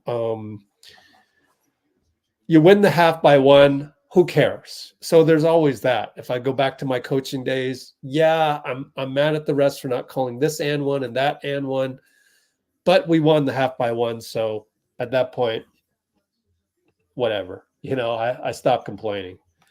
But yeah, that's the difficulty with refs at every level. Austin against BP gets a pick. Again, perfect pick and roll defense by Draymond. Another pick and roll. The ball is kicked out to Austin Reeves. Late shot clock. BP all over him. It's a brick. Great defense. And BP will get the touchdown pass, but he blows the layup. Oh, that's too bad. That's too bad. And then they throw it away. Thanks, Lakers.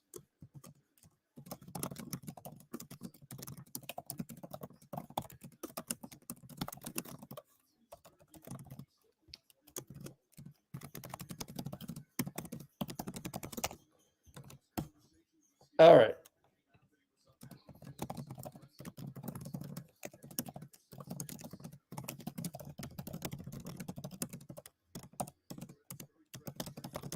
All right.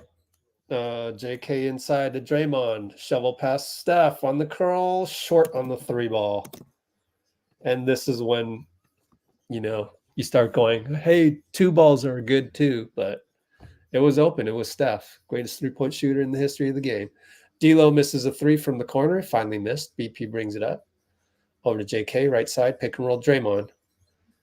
It's 1-on-1 JK. Nope. Down low. Draymond LeBron. Right block. Out to Wiggins for 3. Good screen, BP. It's good. Good screen, BP. Wow, BP. We're up by 6. LeBron pulls up for 3. No good. Good box out, but JK can't handle it. Good box out. Wiggs. That sucks, man.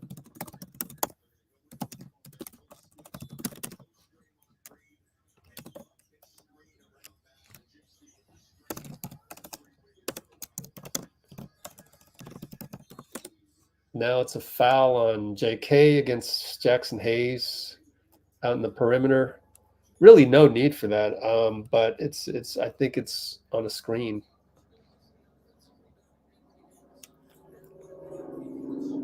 Yep, who's defending a screen for Austin, who gets the ball in the corner, catch and shoot, no good. So it's a 3-ball contest. JK up top, 1-on-1 LeBron. Steph is going to set the pick, get the switch. They leave Draymond in the corner. He shoots a 3, no good. Oh, boy. 3-ball shooting contests.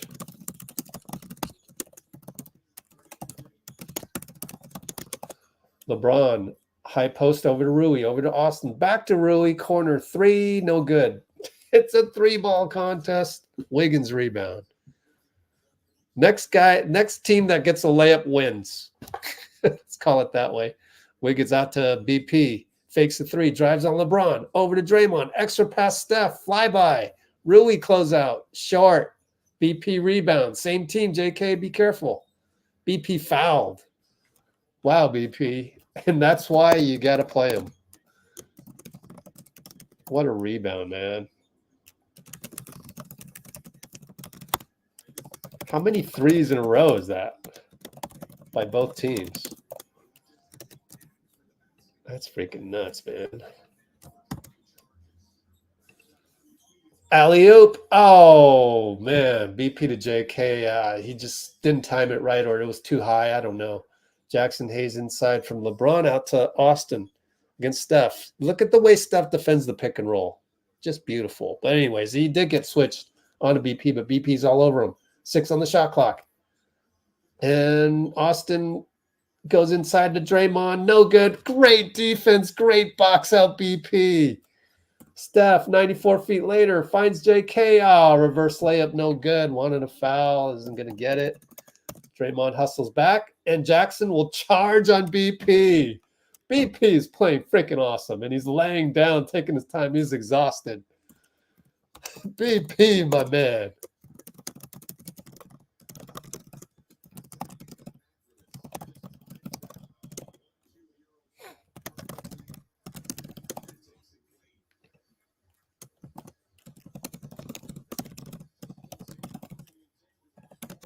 Timeout. Excellent team defense. 7:43 to go. That's the unsung play of the game right there. 7:55 mark. Let me mark it down. I'm not going to type in the score just yet because that was just super, super impressive. Like, that's the type of defense you're going to need to play throughout from this point forward every day through the playoffs. That's how you play defense. That is championship defense that, frankly, I haven't seen for a damn long time. Like, I don't know. I know I may have mentioned it one time. I may have mentioned it one or two times this season, but not much more than that.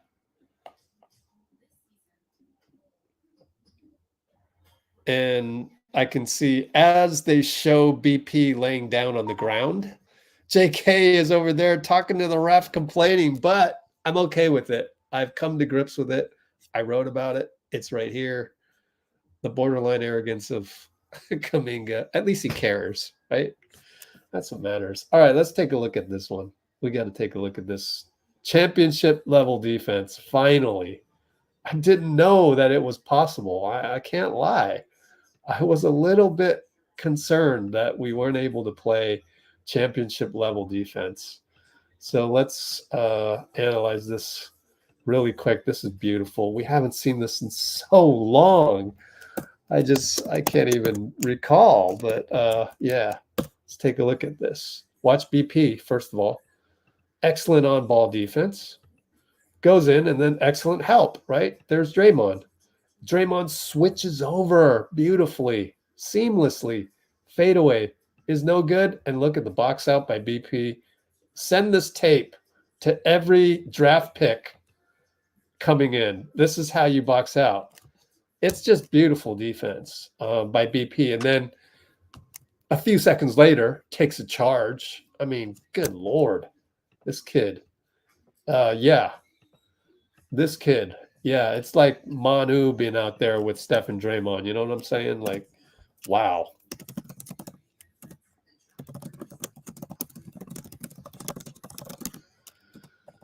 Send that clip to all the draft picks of 2024, man. That's you come into this league, that's how you got to play defense, man. Anyways, what's up, Gems? Yikes. Take it easy on the expletives, but yeah, let's go Warriors, basically.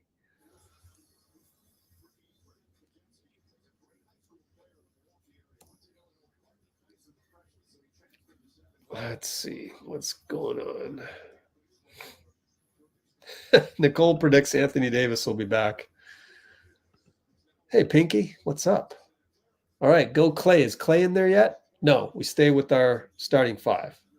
All right, Wiggins with the pick from JK. Pulls up from 2. No good. Pretty good screen by JK, even though it didn't lead to anything. D'Lo on the catch and shoot. Hits a 3. And Draymond is exasperated. Don't show that, bro. That's just my opinion on that. Shouldn't show that. Oh, what a lead pass. That was Magic Johnson style to Steph on the split cut. Unbelievable pass. Wow. Magic. LeBron inside. Gets blocked by Wiggins. He'll try again. Oh, they're going to call a foul on Wiggins that time. Well, he stuck with it. That's what makes LeBron, you know, one of the all-time greats.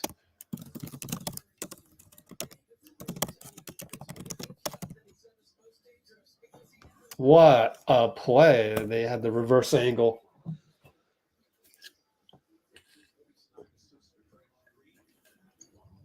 We are now up by 4 with one more free throw coming up.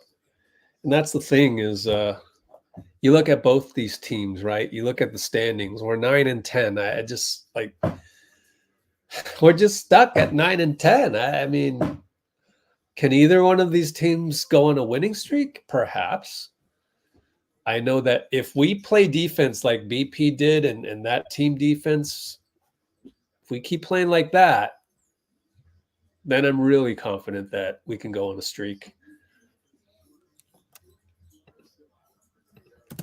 Steph, pick and roll. Draymond gets the nice pick. Actually wasn't a traditional pick and roll, but beautiful set pick by.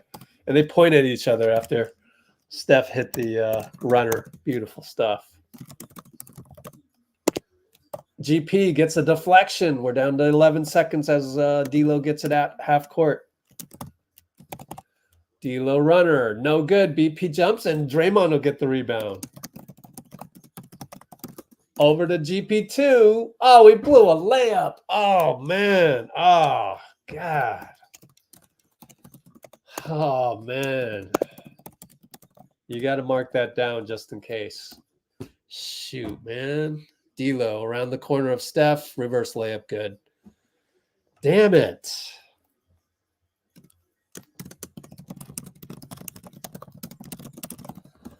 All right.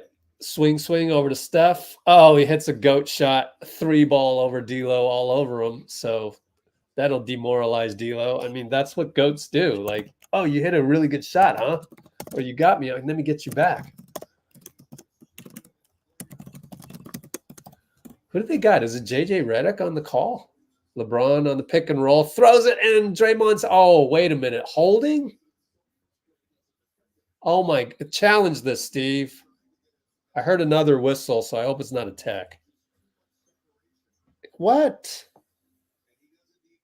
What just happened? Oh, holding on GP2, I bet. Let me see. Goes up there. No, I'm really late on my secondary screen here.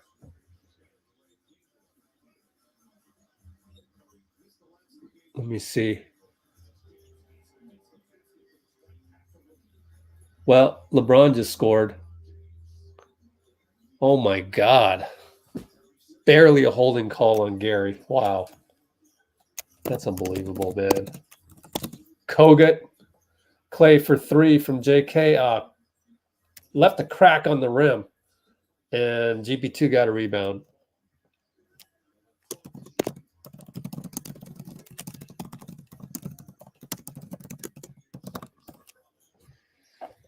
Yeah, I see some of these calls and I go, there's no way.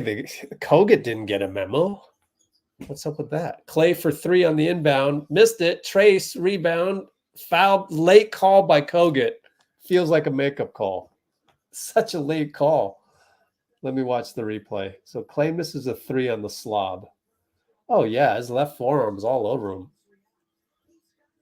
It is a late call, though. Man, I don't know what to make of this guy, man.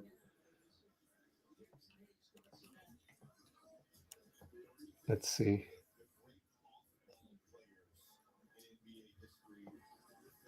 Why is it a late call? Well, it's hard for him to see it. You see why I advocate 2 refs on the baseline? You see what I mean? That's why, right there. Even though he made the call, but he couldn't see it until later. So I get that.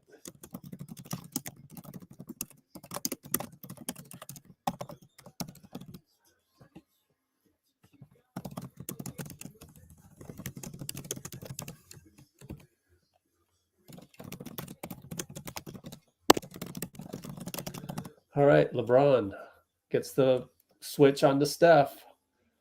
He's in the mid block, and Gary Payton shows, kicks it to Reeves. Blocked by GP2 on the 3-ball. Steph over to Klay, over to Trace, back to Klay.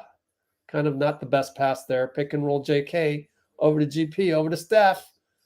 He shoots a 3. Fouled by Rui. Fouled by Rui and a splash. Wow, what is Steph saying?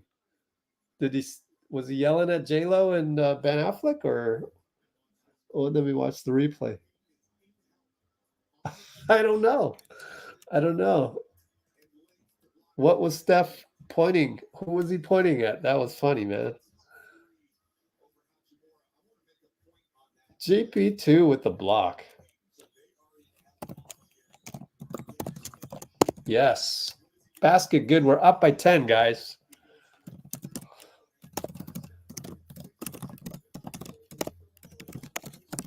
All right, LeBron brings it up, wants to stop the momentum, and he does. Just attacks off the dribble against JK and scores. JK way out there. LeBron gives him space. Klay goes over to, and he fakes a screen and gets downhill. JK scores. What a beautiful play. Beautiful, especially with Klay. That's beautiful play design, man. Wow. I'm going to call that an unsung play, man. Taurean Prince for 3 over Klay. Wow, he missed it. Taurean Prince really missed one over Klay. Who misses over Klay? Nobody. Everybody scores over Klay. Why is that? I don't know. Steph dances past Spencer Dinwiddie. We got game 7 and game 4 Steph in the house. Austin Reeves, 3-ball corner. It's good. Ah.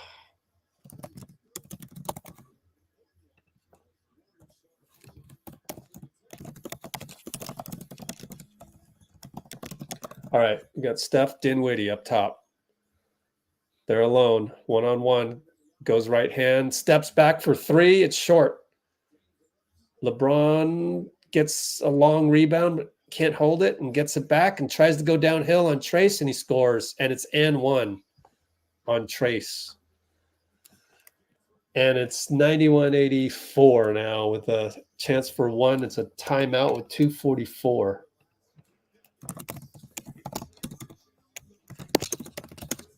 Wow, this has got ABC finals, all sorts of aura to it.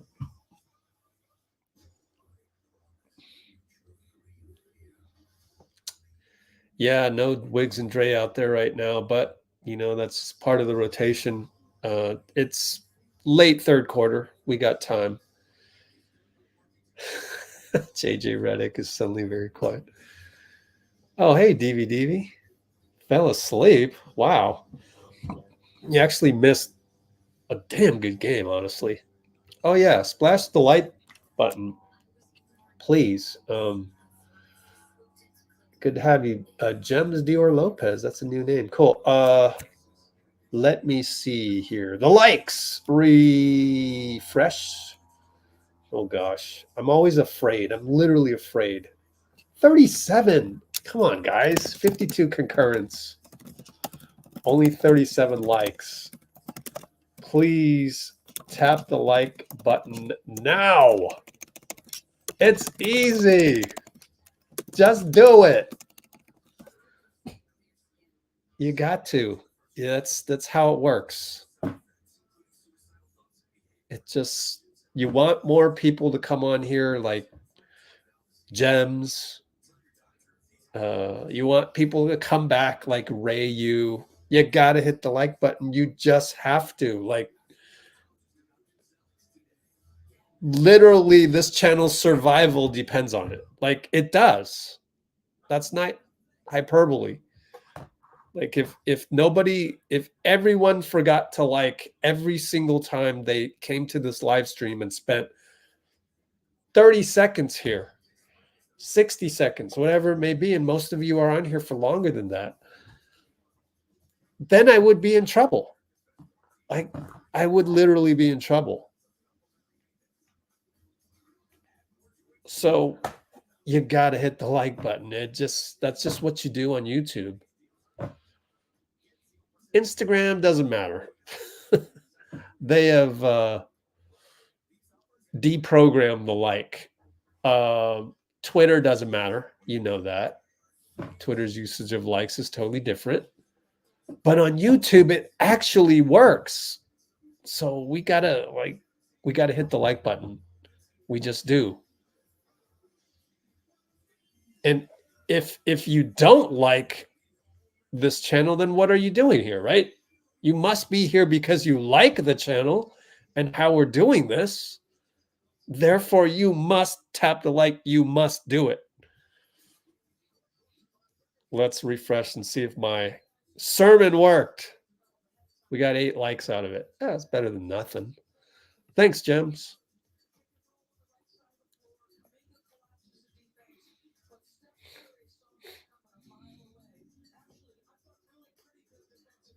All right. What else is going on here?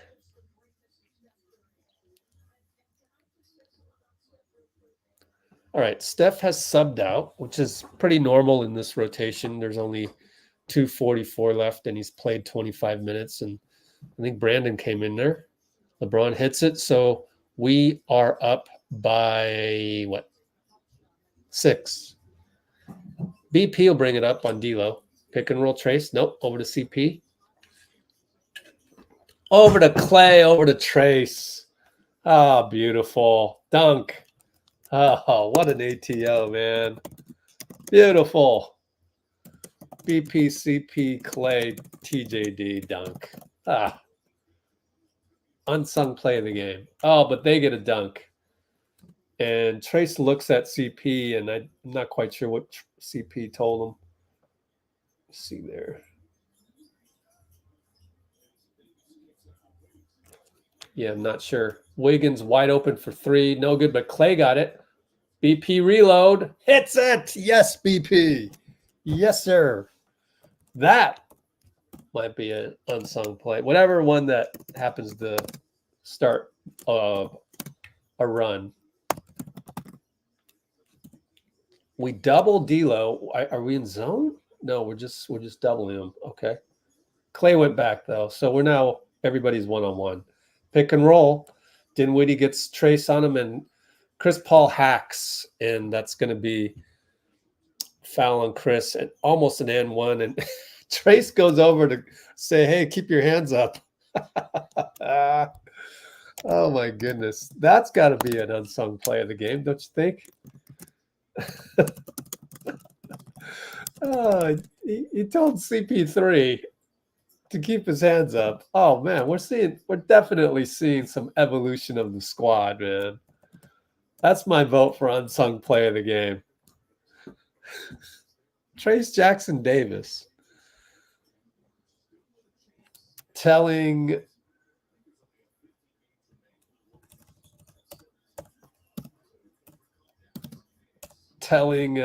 Chris Paul to put his hands up. Wow. Chris will bring it up. Nearly lost his dribble with nobody around him. That was weird. Pick and roll Trace. Bye-bye, Austin Reeves. Kick it to Wiggs. You're wide open. Missed it. Oh. We are only up by 7. 108, 107. LeBron is out. And Jackson Hayes gets the step and dunks over Trace. Wow, what happened there, man? Had the pick and roll. Yeah, he just kind of Euro stepped. American Euro step. And Klay gets a one-legged runner to fall. Coming around a curl. Good execution. This is one of the better games I've seen us play. D'Lo with the high step, and he'll draw a foul on Wiggs. How many foul on Wiggs? 3. Yeah, man, that might be crucial with 43 seconds left.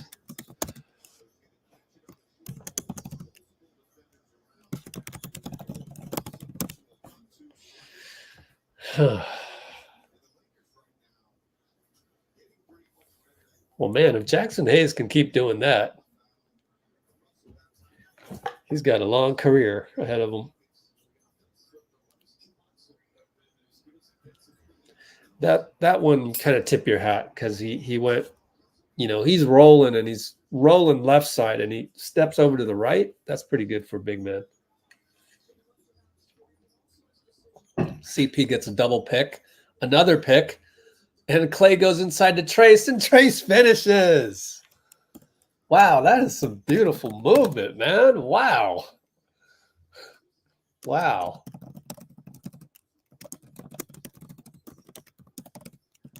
Incredible. Like, we're on a roll here. I don't want the quarter to end. Austin Reeves, fade away, no good. BP, another rebound. That's 5 rebounds.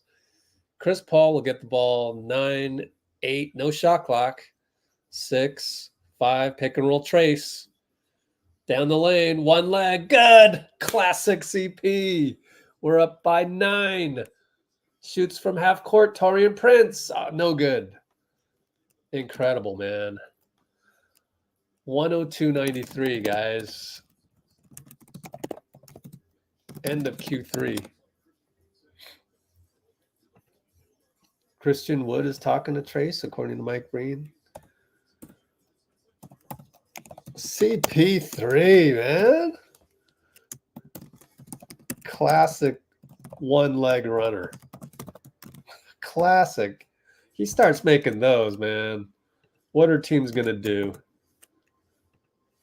You go with chasing Steph around all over the place to standard pick and roll with Trace. Like, yeah, nice quarter. Let's go hit the summary page and see what the scoring was like in that quarter. 35-27. Yeah, good quarter, man. Excellent. Let's go back.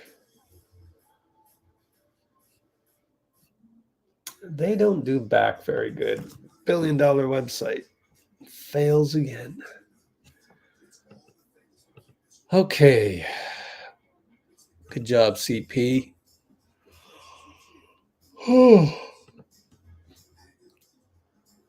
I set it up so that I would need a Frappuccino after the game. So hopefully I can get out of here in time, even though I do love to celebrate wins. If we get that far, knock on wood. We can't be blowing no 9-point lead to the Lakers without AD, right? Come on, guys. Can we not do that? I'm gonna use all my timeouts right here. If we come out on the wrong foot, we gotta be using some timeouts, man.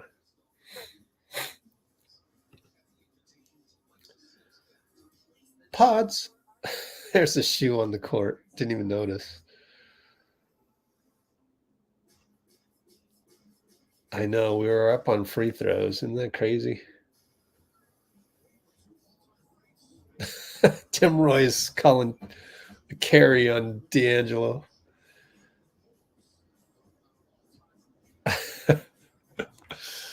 Yep.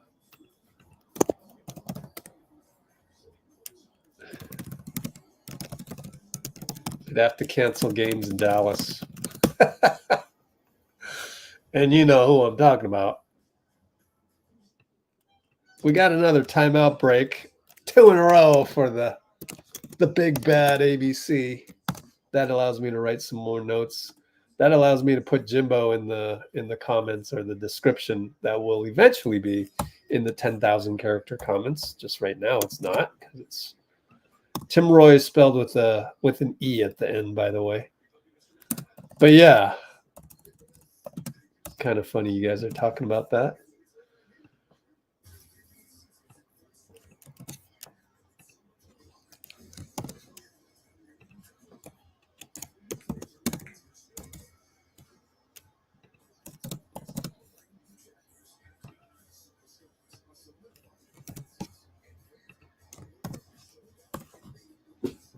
Luke is the king of the palming, no doubt about it. Did you see in my video that I had that? Let's go to my video real quick as we have time for this. Maybe we don't. I just heard the whistle we're back from the break, but somewhere in here we have This is Draymond. Yeah, we're not going to be able to look at this because they're doing the whole thing where they interview the coach while they're showing the game. And good closeout. Trace Jackson Davis over D'Lo. D'Lo missed it. And CP will get a pick and roll with Draymond. We got Dray and Trace in there. Klay from CP. Back to Trace. What a pass. Oh, he blew the layup. Good pass, Klay. Outlet to Dinwiddie. One-on-one BP. Left side. He jumps the P&R. Good job, BP. But they find D'Lo in the corner. Missed it. Oh, Draymond tapped it to Jackson Hayes. Damn. Taurean Prince, 3-ball, hits it.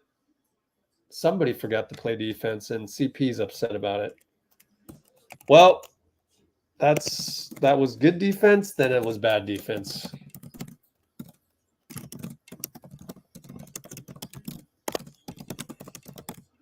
And we get it inside Klay to Trace. Trace will dribble it back out to CP, pick and roll. Over to BP. We got 17 on the shot clock. Wait a minute. Okay. Whatever, we'll take it. Maybe I missed something. Trace inside. One-on-one scores on Jackson Hayes with the physicality. Beautiful stuff, man. Trace.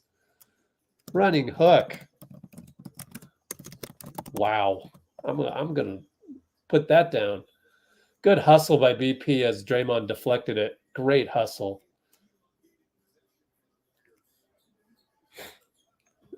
Caused the whole bench to jump out. LeBron had to jump over Brandon. Those are two rookies working on that one, man. Rooks. D'Lo one-on-one got the switch with Hayes. Fade away one-on-one, missed it, bricked it. Thank you, D'Lo. That's 2 in a row that he's blown that far away from the basket. BP, push shot, good. Goes into the paint and a high arcer. Oh my goodness, I can't believe how well we're playing.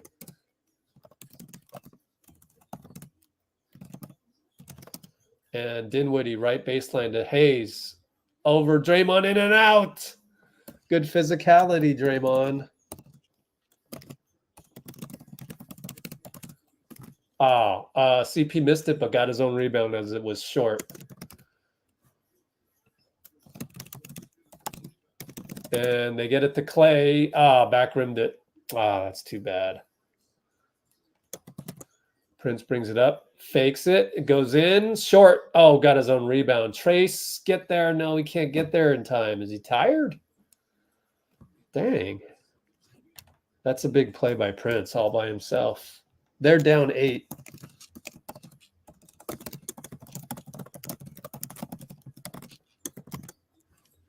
And pick and roll CP Trace. Fade away CP good. Classic CP3. You've been waiting for that all year. Max Christie wide open 3. That's the one we wanted him to shoot. He shot it and he made it. And we're up by 7. Draymond left him wide open. So what are you going to do? Mind games.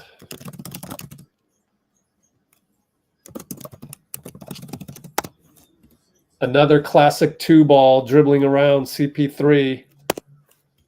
Oh, CP. That must be frustrating for the other team. Of course, it's only 2 points compared to their 3, so you got to be careful. We're up by 9. Max Christie nearly walked on the catch. And CP, good physicality on the defense. And late shot clock, they have to bomb it away. It's an air ball from the crypto logo. Wow. Laker offense has stalled. They'll bring in LeBron, but will bring in Steph. That means he'll end up with 34 minutes played.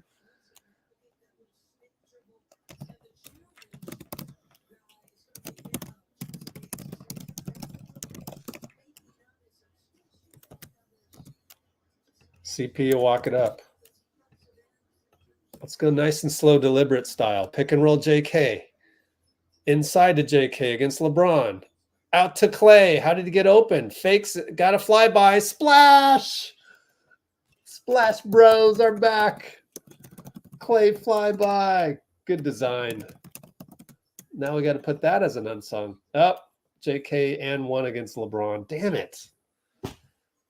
The moment we could just put a nail in the coffin, well, it's too early to talk about that, but like anytime we feel like we have our hands on their neck, LeBron comes back and gets an and 1 every single time.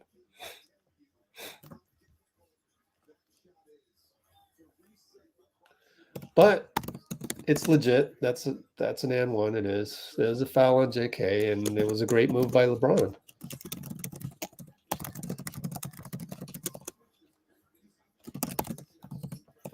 Warriors up 9.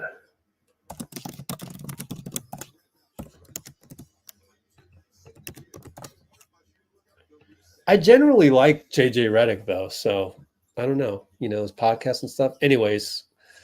Austin Reeves was all over Steph on the weak side, but CP throws the ball away.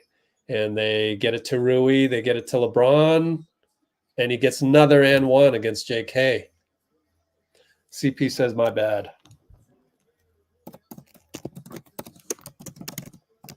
And the lead can suddenly dwindle down to 6 right here. And Draymond probably shouldn't have closed out on Rui on that one.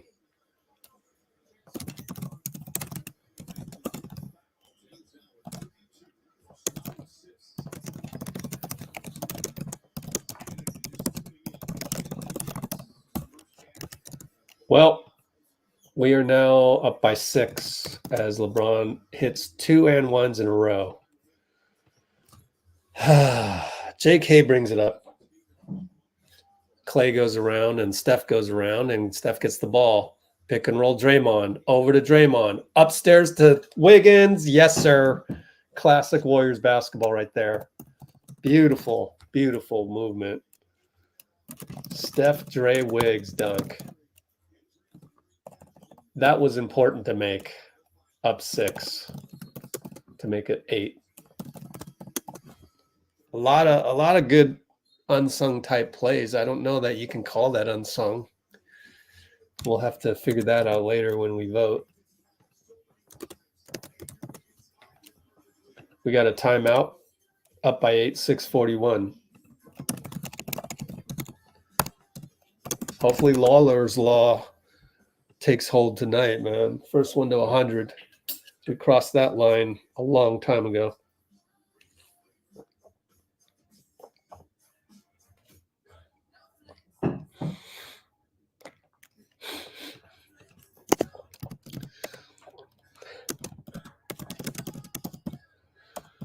This analysis of JJ Redick is so good that I've got to put it in the comments for later. This is classic, man. 201 mark.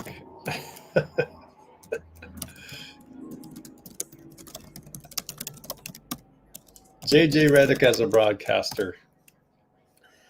Definitely podcast wise, JJ is good / interesting. But when commenting Lakers, he sickeningly fawns over LeBron every damn time while conveniently ignoring his traffic cone tee. Oh my God, let's screenshot that. Wow. That is definitely something to remember. Hopefully I will remember to put on our Instagram at some point. I'm not good at that. Very, very bad at that. But they are all saved on my computer and in direct messages to myself on Twitter. So there is an archive. It's just that I don't utilize it all that well. Yeah.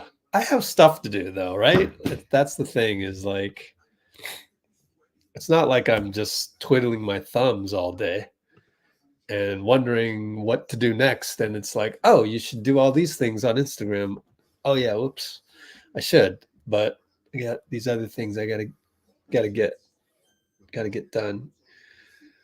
Oh boy, yeah. Can we stop the LeBron getting downhill on us? Oh man, I don't know. Look, Queen. Oh boy.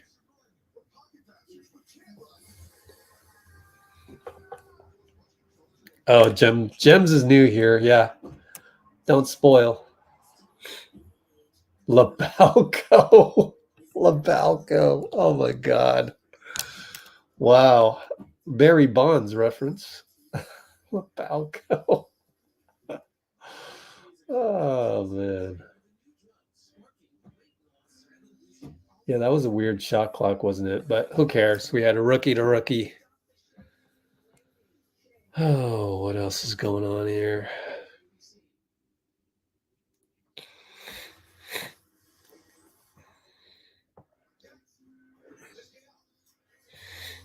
All right, we're back to action. As they have D'Lo on the mic, like, why would they do that? Whatever. LeBron, Draymond, pick and roll. D'Lo, Steph, they switch. D'Lo hits the jumper. Well, that's their bread and butter. We got ours. Ours looks better because we get dunks for Wiggs. But, yeah, anyways, we're only up 6. And Steph over to BP. BP, JK, pick and roll. Over to Draymond. Inside to JK. Oh, we missed it, but D'Lo fouled him. Oh, what a play design. We're up by 6. You got to make free throws, kid. Knock on wood. That's the difference.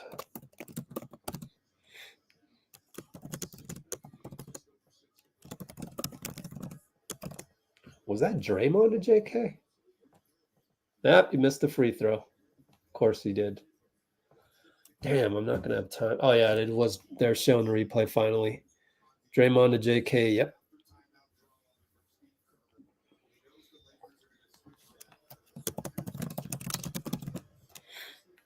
Come on, JK. Missed both. My God. Oh, but Draymond causes a turnover on Rui. What a steal over to Steph.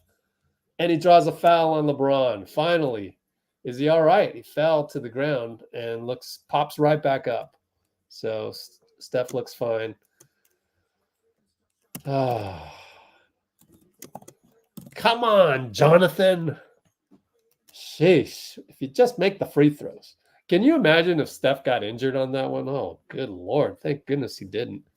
Sheesh. Oh, but Steph misses a free throw. Are you kidding me? Hope nobody spoiled that. Good Lord. What's going on here, man?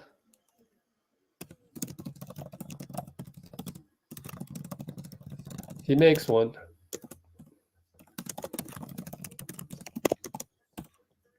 We're only up by 7. D'Lo Wiggs. LeBron now against Draymond. Has people split cutting over him. D'Lo gets the ball. Draymond closes and he misses it. Great job by Draymond on the close. Steph, one-on-one D'Lo. Step back 3. Short. LeBron rebound. Get back, Wiggs. Got to get back. He's on JK now. Kicks it to the corner. Rui over to Austin. And JK has to foul him. Are they going to count that? Oh, my God. How come Steph doesn't get those? They're going to count that. Wow. I can understand why he fouled him because he beat you, but like...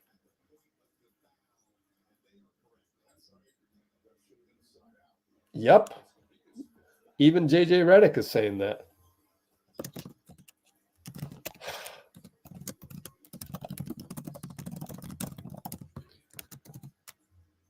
Well, we're only up by 4.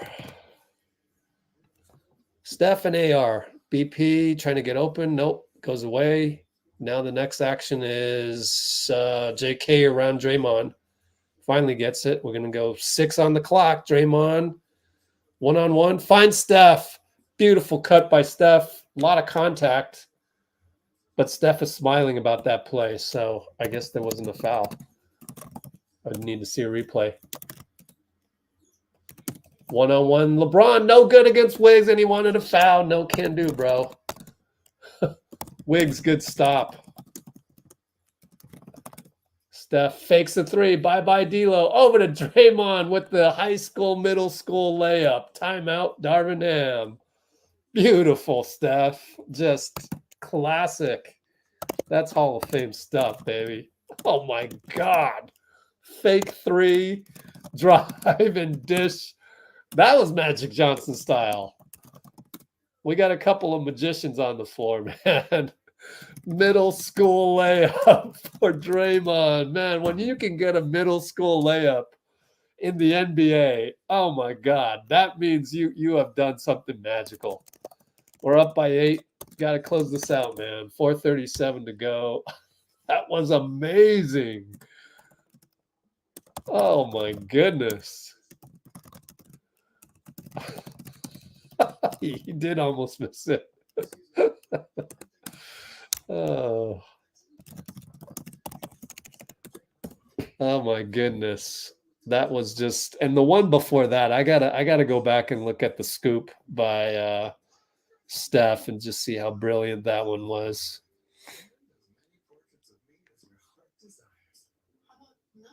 Oh my God, D'Lo fouled the hell out of Steph. Come on, ref. Oh my God. Oh my God, that was an and one. Come on. Oh my goodness, man.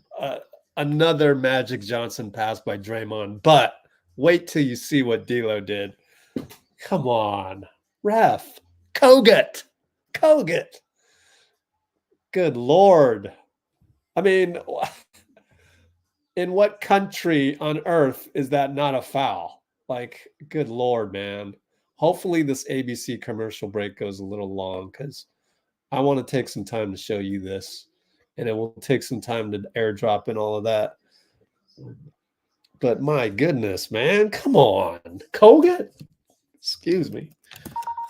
We're going to review this at the 2:10:30 mark. Analyzing the scoop by Steph, clearly fouled by D'Lo. No call Kogut. And that was at 5 minutes 03 mark. Here we go, guys. This is this game's not over. And I'm glad because, like, I'm mad. I'm mad about this. Like, we should stay mad and not be happy with any result right now. So this is some great action. Watch Steph. He's just keeps moving, but then also, we're fooling Rui. It's just so hard for a power forward to keep up. And then, oh, look at that. Look at this pass. Amazing. But watch D'Lo. Watch this. Watch this guy. He's going to literally push Steph. He's going to literally push him. Come on, man. What are you looking at? I can't stand Kogut, man. That's just freaking awful. I mean, what is that? That's a safety concern. You don't want to condone that crap. That could hurt a player. Good Lord, man. Done with you, Kogut. Anyways, back to the play-by-play. Yeah. LeBron against Draymond. Gets a pick from Jackson. Klay is on him. LeBron, Klay. Oh, boy. Back up, Klay. He does. Goes in, and they call a late foul. Oh, review that crap. Review that crap. LeBron's going to shake his head. Oh, come on. Come on now. Klay did pull him, but I would. No, I pulled him. Yeah, he pulled him. It's clean. It was clean, a clean block, but underneath he pulled him. Got caught. But he blew a layup. I mean, blew a free throw.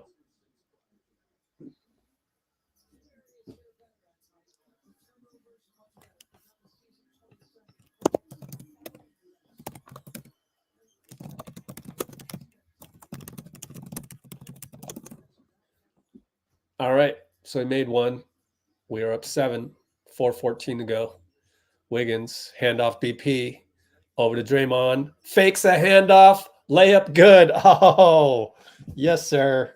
That's gravity for you. And that's just, oh, man, beautiful stuff, man. Well, LeBron will get all the way to the hoop easily. Steph says, my bad. 36 points for LeBron. Jeez, man.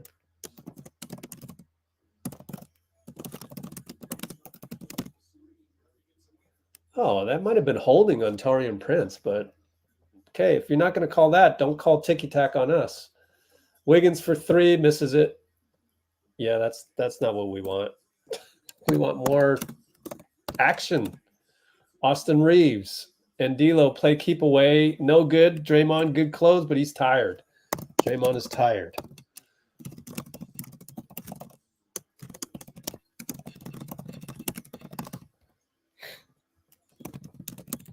And Steph goes around D'Lo, misses a layup. A lot of contact, no call. Here they come, 4-on-4. LeBron behind the back couldn't handle it. He's in the corner now against Wiggs. And he crab dribbles inside and powers a bank shot through. Wow. It's hard for anybody to defend that. We're only up 5. Ball rolls in at 244, 243, 242. That could be the critical non-call. We'll have to go back. Inside to Dray, inside to Steph. Oh, what a play, man. There is plenty to dissect tonight of this incredible offensive flow, man. I mean, geez, this is some exquisite below the rim stuff. Pick and roll. LeBron one-on-one Steph. Corner three. Hits it. Wow. He's got nearly 40. Although we're still up by 4. 2-minute mark, actually 157, 156, 155. Pick and roll. Wiggs, Steph. Wiggs, Steph for 3. Nope. Wiggs jumps out of bounds on Jackson Hayes. Good job, Wiggs, as Steph checks his shooting stroke.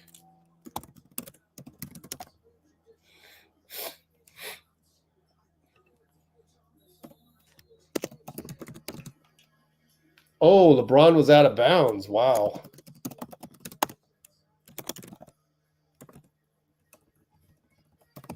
Heel was out of bounds. Was that Kogut again? Mitchell Ervin's looking at it the whole way.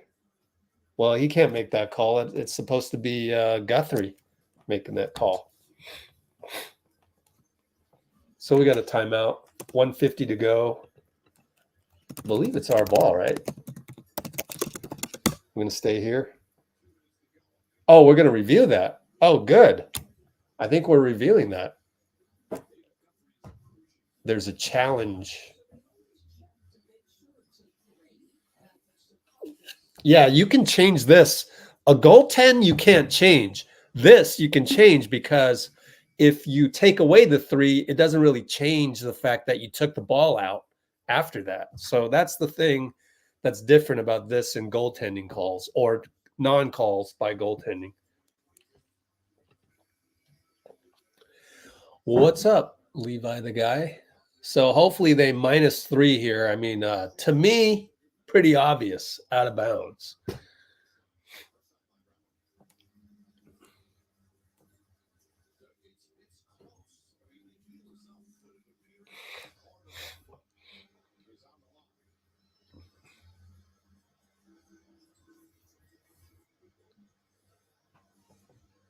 Looking at the replay, I mean, if that is not out of bounds, I don't know what is. Like, I'm staring at it right now. That has to be out of bounds. If you allow this, then you will change how it's interpreted.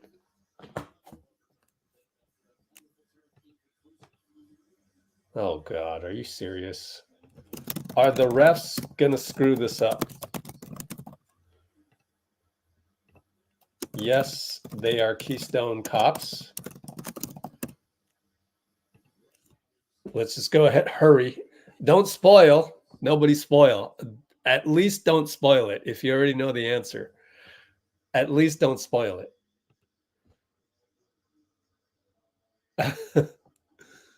Will they screw it up?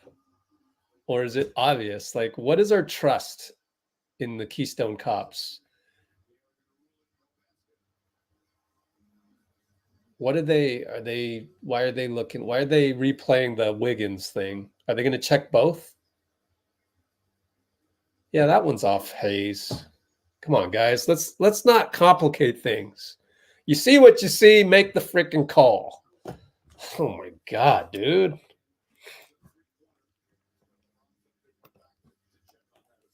The 150 mark.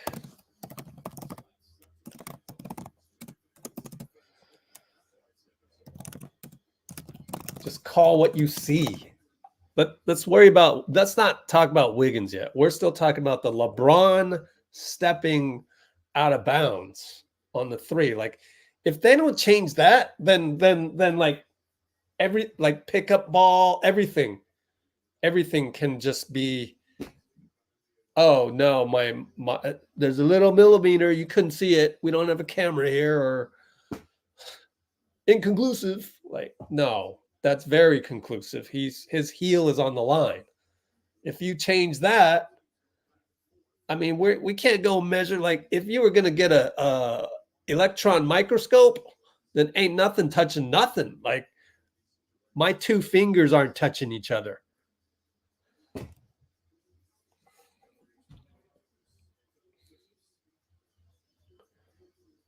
So DVDV is telling you guys how you can cheat.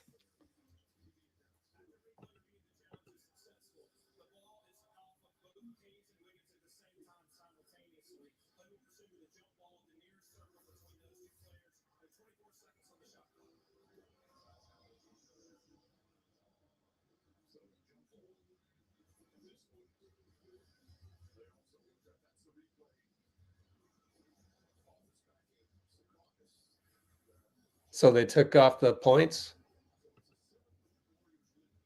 7-point Warriors lead.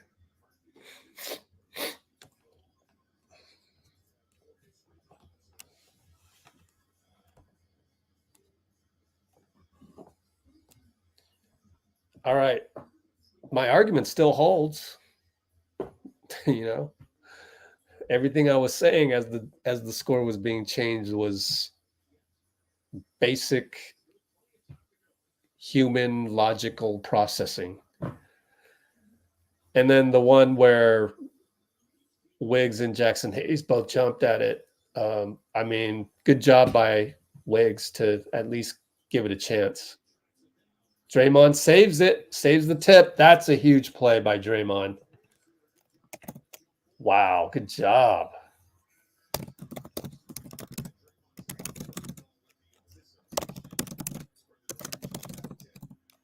That's an unsung play for sure, assuming we win, because that saves a possession.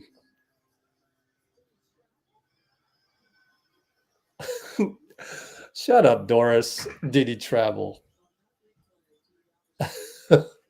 Okay, fine. He traveled. Now what are they doing? You can't change it. They're going to review this? Oh, looked like he picked up his pivot foot.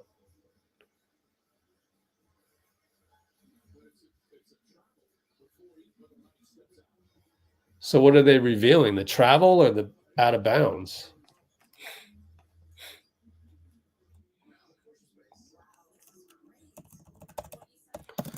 So we got another review, and that sucks.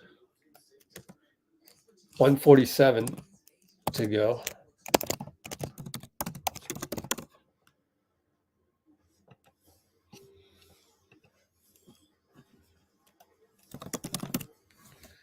Yep, I think he just got a call out of travel. Damn. The refs got it right for once. Oh, well. Good on you. Good on you, Doris. You caught it.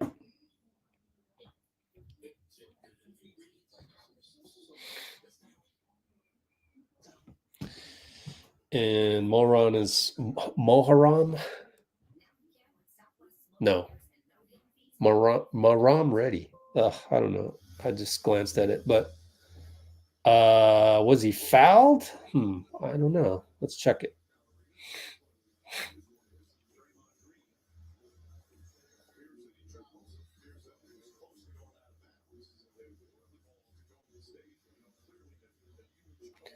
I wouldn't say it's a foul. I would say no.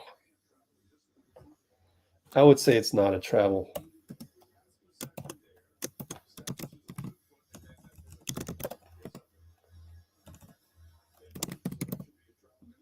Obvious foul on Reeves? I can't tell. I would say no, but I'm thinking, finals game 7, don't call anything.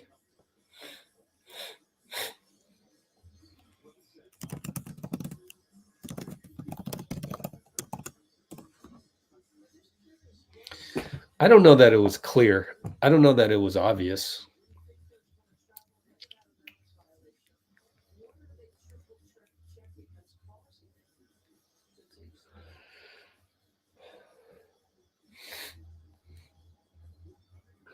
Reeves pushes Day. I don't know. It'd be ticky-tack. It would definitely be ticky-tack. So, yeah, I don't know. I can't really be mad at the refs either way on this. I honestly, I wouldn't want that to be a foul if that's going to be called the same way for us. So it's ticky-tack. But it might be. Can we watch this another time? No.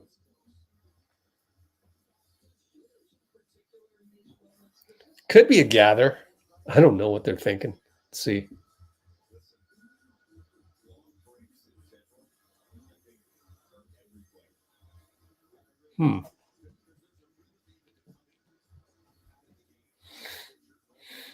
Jump it again. How about we jump it again with Draymond and Reeves? I think you got to go with whatever call you made. That favors us. I don't think you got to change the game too much right now.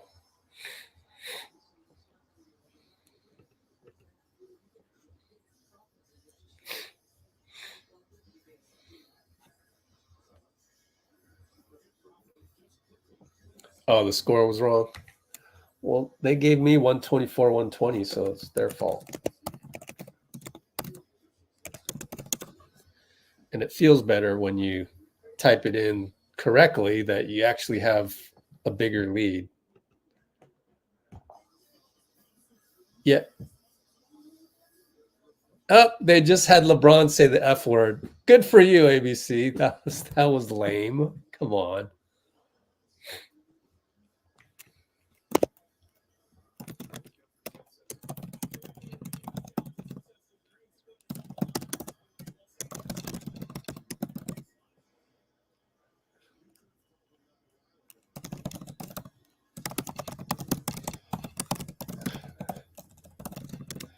Again, no spoilers, please. Like, I would rather turn off the live stream and watch the game than be spoiled every time, right? It's just normal human experience of watching the game. So don't spoil it again, please. I know you're new here, but that's cardinal sin. All right, they gave it to them. They gave it to them. You got to move on. You got to play some defense here. I probably would have called travel. LeBron versus JK. You should get a T for that, LeBron.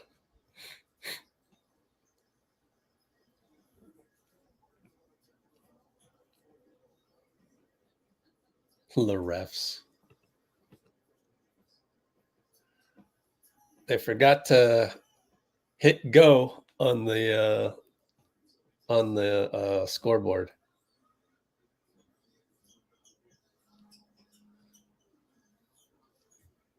Oh, well, we got to get over it. Here we go. LeBron against JK with 138. And they messed up the shot clock again. Slammed the ball again, LeBron. Everybody boos. Do we still have a challenge? I think so. Not sure, though.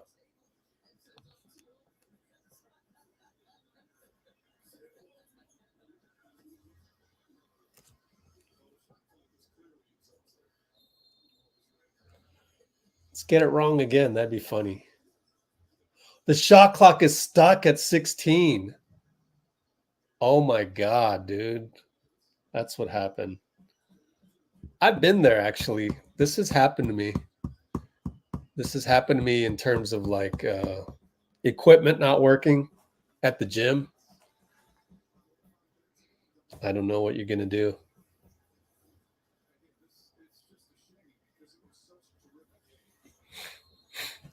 This is great, though. I love it. I love it. Make Adam Silver's blood boil. Why did it reject?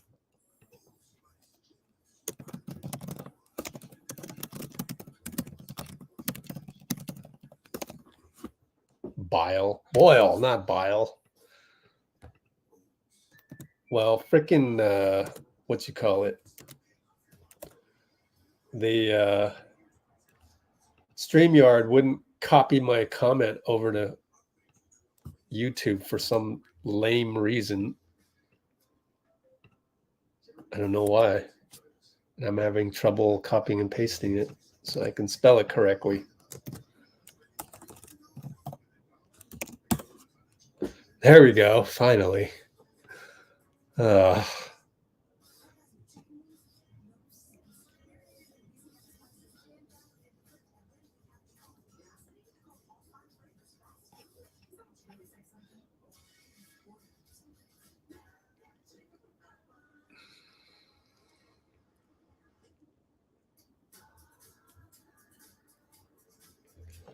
Yeah. But I've had that happen to me in random gym, running some game somewhere.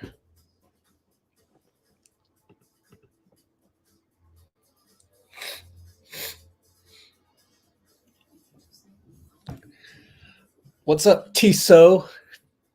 Tiso is not working, man. That's Klay's endorsement.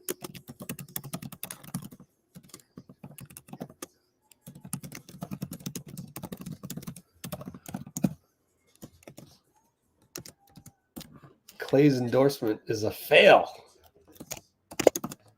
Come on, Klay. Get Tiso people working on this, man. Giving us faulty shot clocks. What's up with that? I can't trust Tiso watches anymore, man. What's up with that? They might just stop. D'Lo and Ben Affleck looks like he's tired. And I guess, is that their kid? Kid is there. Oh, who's that? Is that I don't know who that is. There's a Kardashian. I know that. And there's Bad Bunny. I have Bad Bunny concert footage here. Draymond saw it. I'm 99% sure Draymond was there.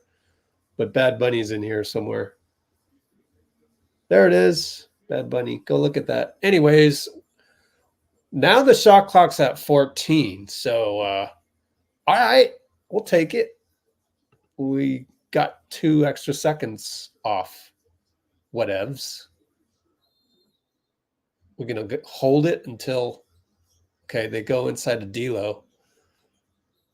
Get it to LeBron. Shot clock still doesn't work. They stop the game again. Wow.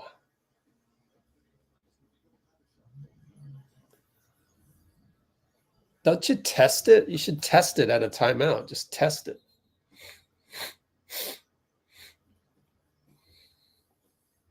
It's going to be tough to do a stopwatch, though. How are you going to do that?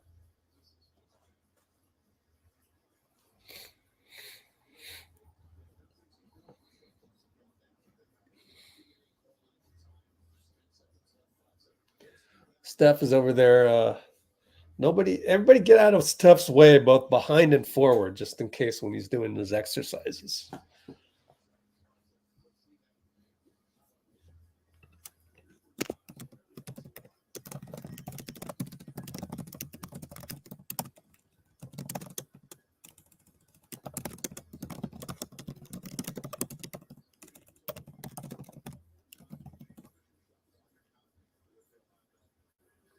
They're going to try one more time. I mean, how's it going to work this time magically?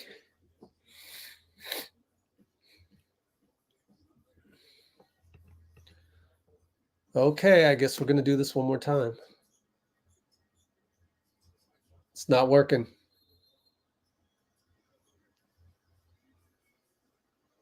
No, JK. He trapped the ball soccer style when LeBron threw it all the way up. Nice.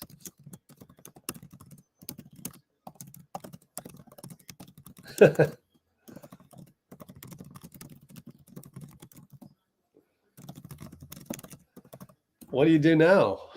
Nobody's going to be able to see the shot clock? What do you do? I don't know what you do. Anyways, let's watch Bad Bunny. Let's watch some Bad Bunny here. I got better content here. Oh, this is the wrong one. This is Dallas. We need LA.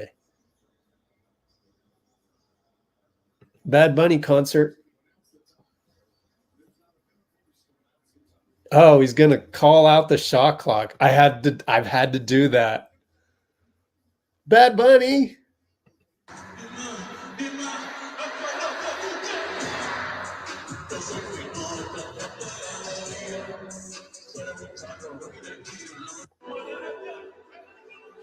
Come on, Nicole. Let's go. This is your guy.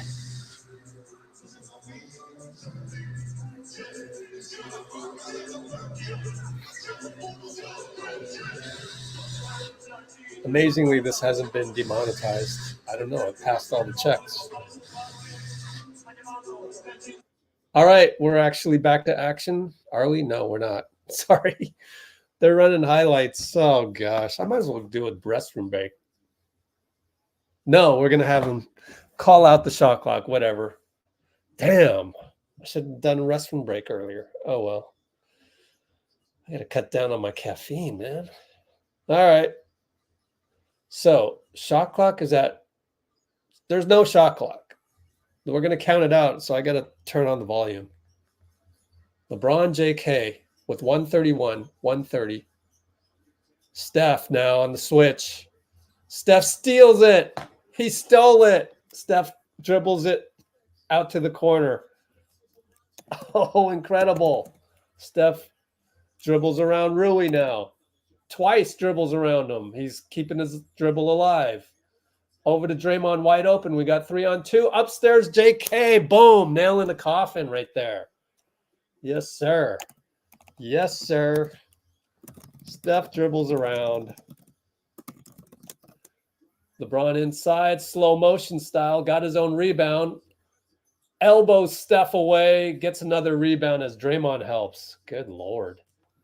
Man, that was bodies falling. Let's not blow this, guys. Oh, Wiggins had a dunk. JK, I don't mind it because you're wasting time. JK one-on-one Austin. Draymond over to Wiggins. Fakes a three. Good job faking the three and scores a layup with 35 seconds to go. Good ball movement. Patient. LeBron walks it up. He's like in defiance of the NBA.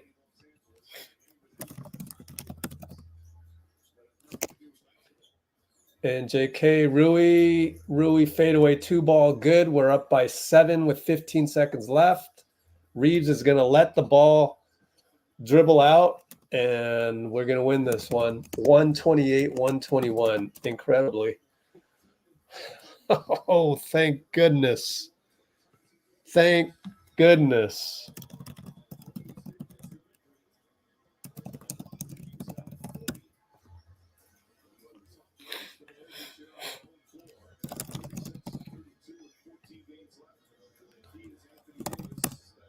All right, looking at some unsung plays now.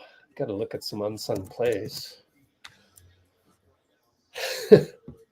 That shot clock is good luck for us. So hold on, restroom break. Be right back. Okay, that was a long break. Sheesh.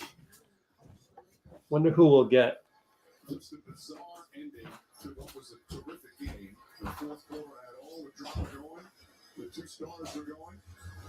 And then the review started and everything went downhill. Right now, let's go to Lisa with Steph Curry. So, Steph, just what did you think of those seemingly endless last minutes? I've never seen that in my career, really.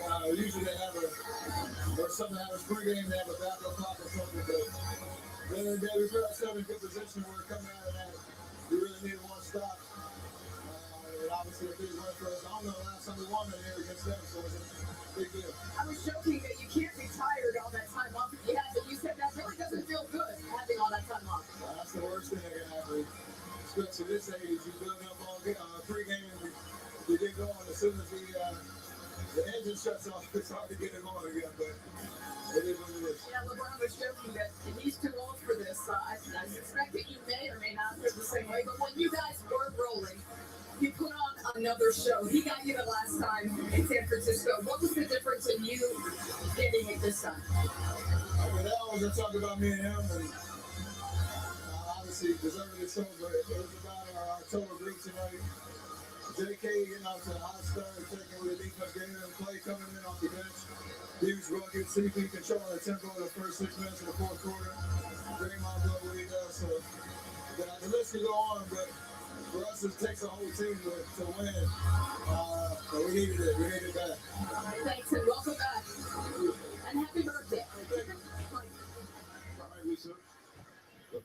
Well, let's hope that that audio went through okay. You got to hear that. I always worry that on nationally televised games that hearing that audio is risky. Hope we're all right. But if we ever do disappear, just know that we'll go right back to Twitch. Okay. Twitch is always the fallback. Okay. Yeah, right. What is that, an unsung? Yeah, I don't know. What are some unsung plays of the game? Please start listing some in the comments and we'll vote.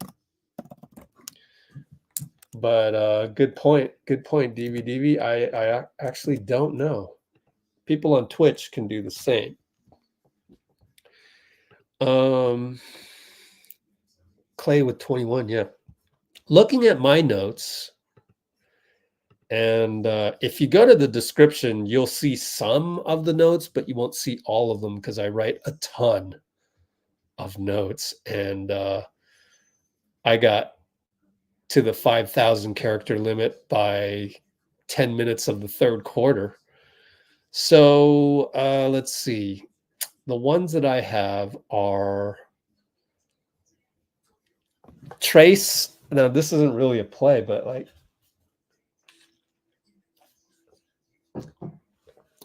that doesn't count as a play. I would like to re-acknowledge Trace for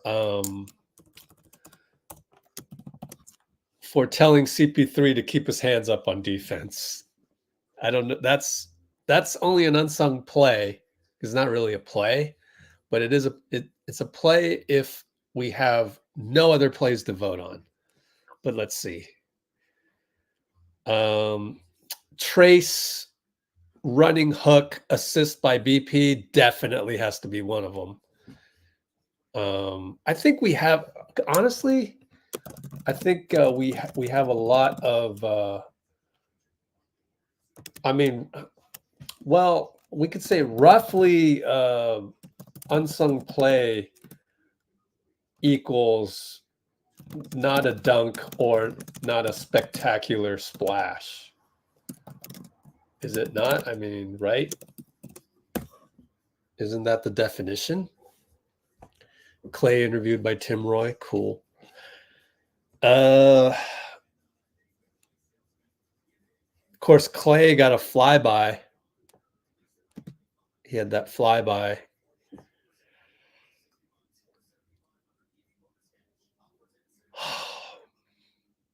That put us up by 9. Let's see. I've got to have multiple things on, don't I? Let's see. How am I going to do this? Oh, I know. I'll go to NBC Sports Bay Area over here.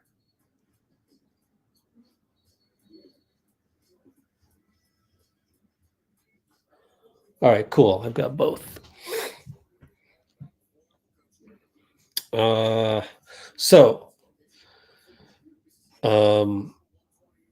Klay flyby 3 in the fourth quarter, 7 minutes 45 to go. We go up by 12, and then LeBron comes back and gets an and one, as he did like 3 times.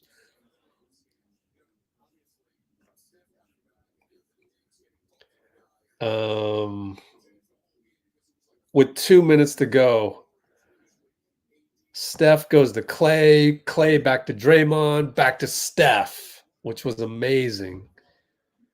And that was right before LeBron's three that had his heel on out of bounds.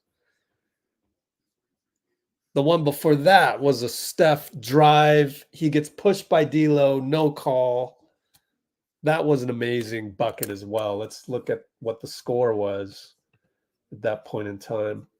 Let's try and, what happens is usually it's the play that has the most meaning as to when we were able to control the lead.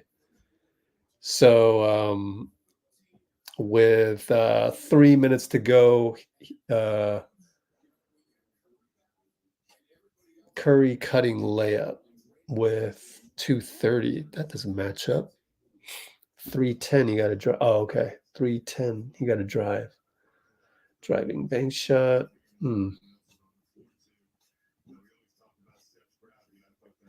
Maybe I just had the 5:03 mark. Maybe I just had the time wrong. Nope, I got it right. 2 minutes 33. Steph Clay. Maybe it was the same one. Here's another one. Wow. A lot of good layups. 2:33 mark. No, 2:33 mark right here. Oh, okay. There it is. Cutting layup. Green's 11th assist. That put us up by 7. But then they came back with the 3 that was then called out of bounds later. And then we had all these other issues over here with the review. Okay.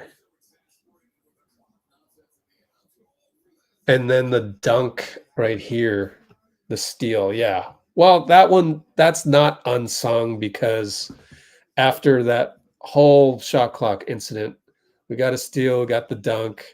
I mean, that's going to be on highlight reels everywhere. So that's not unsung. So we can scratch that out as a possibility.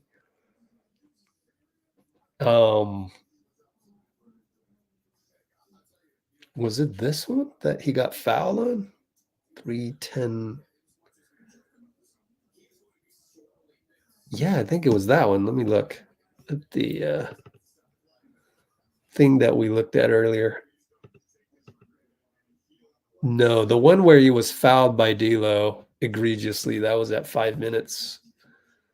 So that was way back up here. That put us up by, but it was a 4-point game, which then put us up, got the and one on the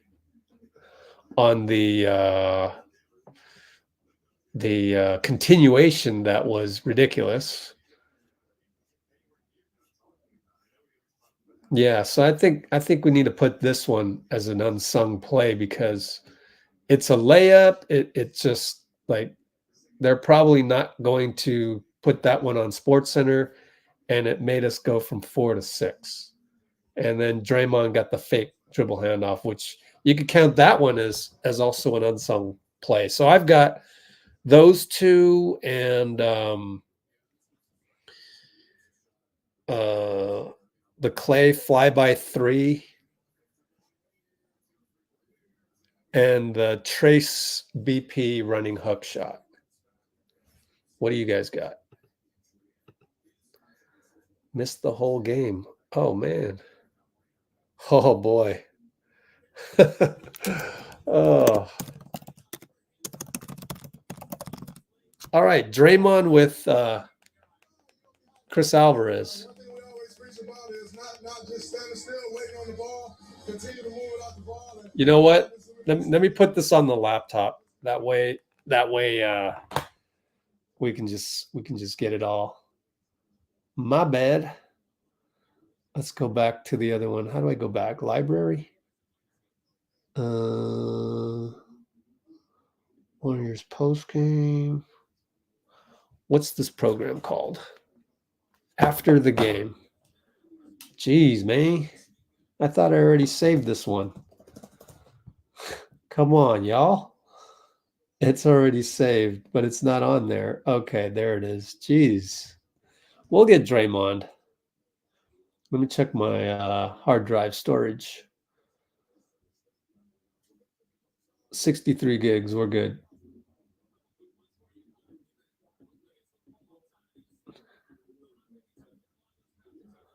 All right, here's Draymond, okay? We'll get the whole Draymond on-court interview for you. It's really not available anywhere else, so here we go. By at crypto.com arena with our Chris Alvarez.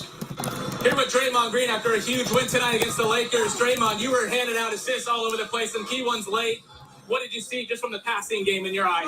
We had guys cut it. One thing we always preach about is not just standing still, waiting on the ball, continue to move without the ball. And obviously, we know Steph is the greatest ever at that. Just continues to move, and he attracts so much attention on defense that you're able to get guys like JK and Wiggs on the back door. Before the game, a little bit of a back issue, Steph, but I had a feeling you guys were going to play. How important was it for you guys to play this game? It's an important game. We all know what the implications are. We're both right there in the play-in, trying to move up. So it's an important game for us. You got to come out here and get what you can get. You guys have been through the war so many times, but to have guys like Kuminga, TJD, Ponce come along, what's impressed you about how these guys have played in those moments? Man, they just continue to rise to the occasion. We started off the year, and you're trying to pull them along. Now there's some games where they're pulling us along, and that's what you want to see from your young guys. You want to see them taking the necessary step for them to become stars in this league themselves, and those guys are doing that. A couple quick ones for you. You've been against LeBron a long time. I think it was Steph and LeBron 50 times. You're a lot of those matchups. How much do you enjoy the matchup against specifically LeBron? It's always great, man. Anytime you get to play against a guy like LeBron, one of arguably the greatest player ever, you always rise up to that challenge. Then you get to play here on Staples, it's LA.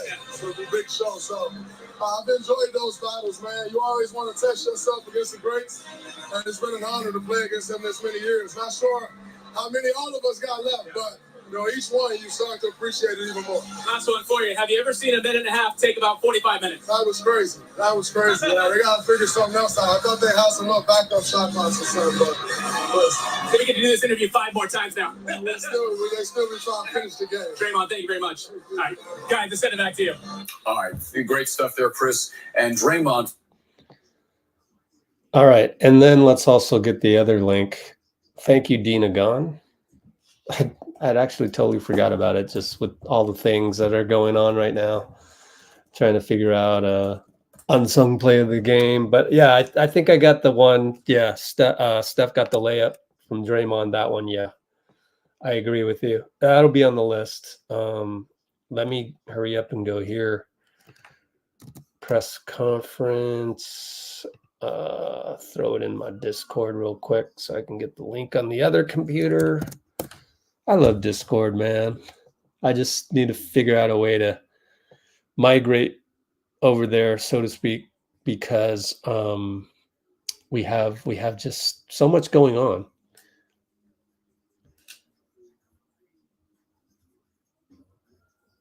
Okay.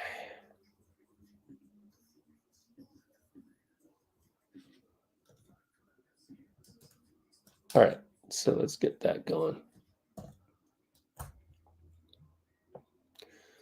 Post-game press conference. Hit play.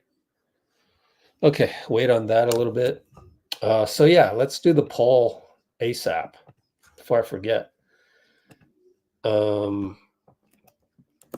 for unsung play of the game, i.e., you know what I mean.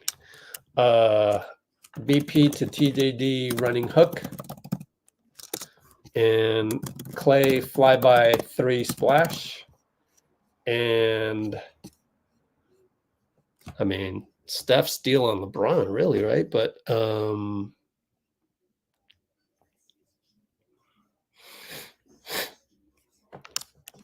it was really the Steph, Klay, Dray, Steph layup. And then I got to come up with the fourth one. What was the fourth one?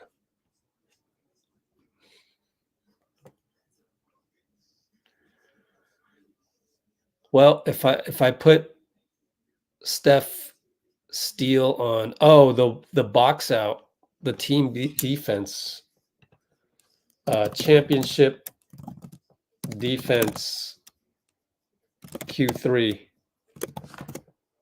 BP box out charge. He boxed out, then he got the charge. Championship D in Q3. Let's go with those. Boom. Don't want to spend too much time on that. You know, you can get really bogged up in that. You don't want to fall into that trap.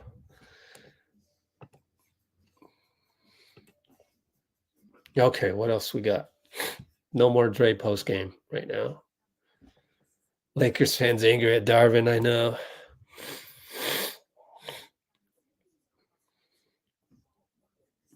James. Who's James? Hi, James. Oh, James Warner. Swish culture or Swish cultures?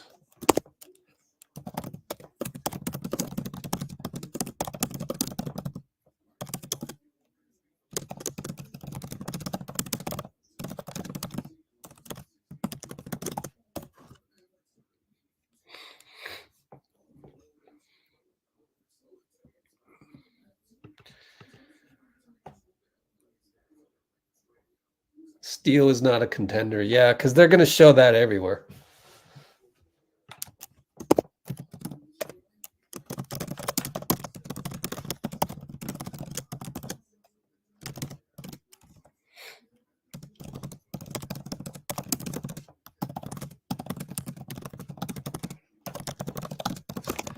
Also, not knowing which one to vote for is part of the beauty of it. Wow, we got 101 concurrents. Hey, everybody splash the like button real quick. All right. 100 plus concurrents. Please splash the like button. And if you're on Twitch and you want to vote for the 4 unsung plays, you'll have to do that on YouTube, unfortunately. I guess I could figure out. Oh, there's ABC is showing all the highlights. So they just showed Klay. Oh, Klay had the and one too. Remember that one? Great game by Klay, man. 21 points. What a game by Klay. Let's look at his efficiency tonight. 9 for 15, 5 for 10, baby. My bad. 26 points. I think somebody earlier was saying 21. So I went with that. But it's 26. Maybe he chimed in before he had 26. I don't know. I can't remember. Everybody played great. I mean, even GP2 got a couple deflections. Maybe had one bad foul, but Steph was only 3 for 10. And you see how like fragile our team is. Like everybody needs to be healthy, and everybody, you know. But that's the same with a lot of teams. But it just feels like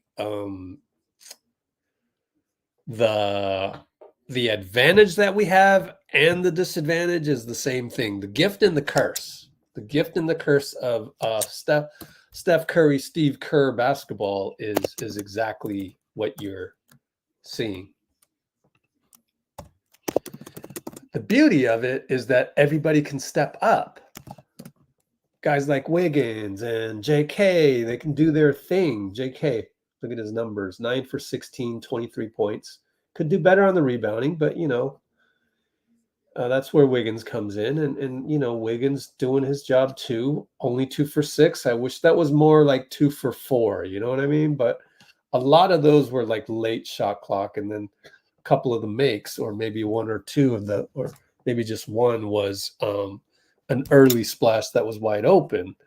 But yeah, so with the Warriors, you know, you need all your pieces, which is the gift and the curse.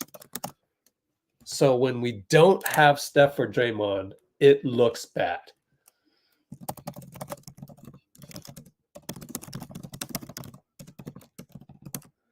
Although, you know, Dallas didn't look bad, right? Which is promising for the future, but that's the future. We're talking about now. And right now, to climb up these standings, which we should refresh and enjoy for as long as we can until 48 hours from now, we've leapfrogged. All right. No, we're both 4 over 500. When does the Lakers schedule end? NBA.com Lakers schedule. Because when did they finally catch up?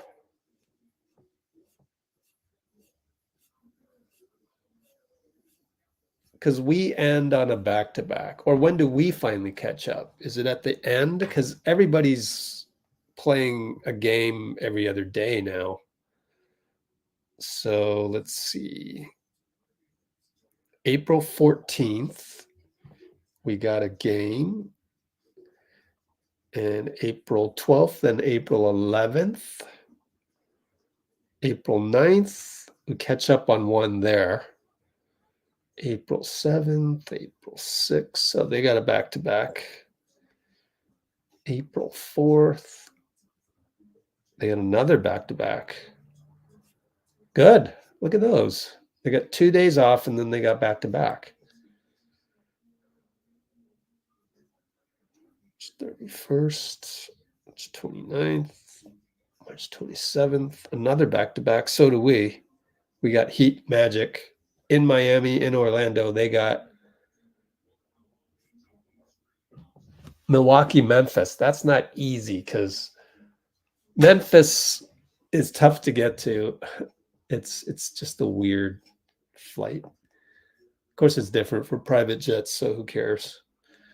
March 22nd to 24th. Oh, they get 3 days off here. Wow, it started at the beginning. Okay, March 16th. So that's now.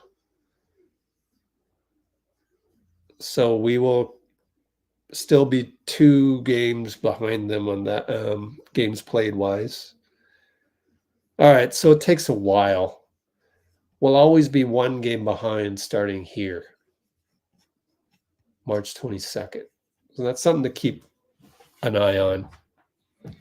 And they end their season. How difficult is theirs? Pelicans. Pelicans, will they rest that game? They might if they're 5th. Yeah, we got to just keep winning.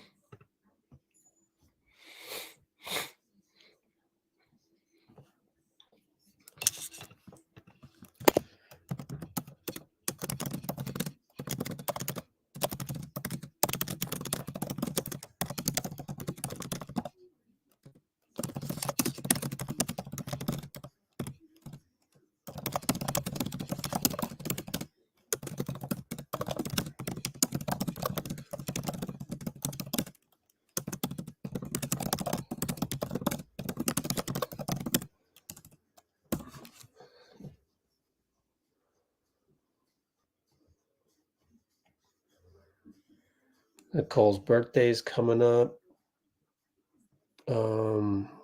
Steve's on the podium, is he? Huh. Strange. I don't have it on the feed. Let me open up another window here. Let's see.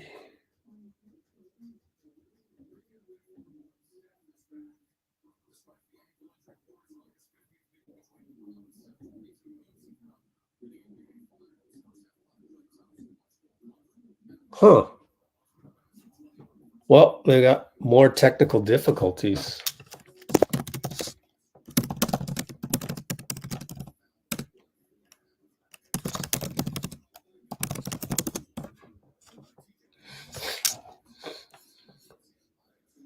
So Slater posted from the post game. All right, hold on.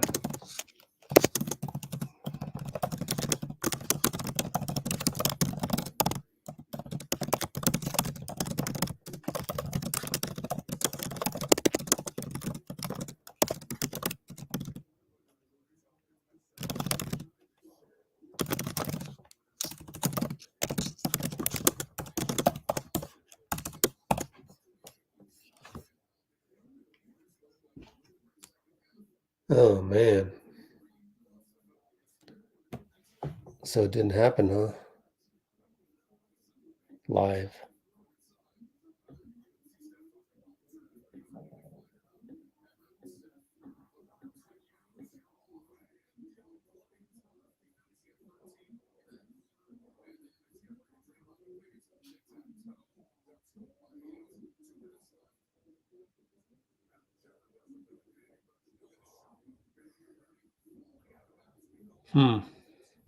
Nothing.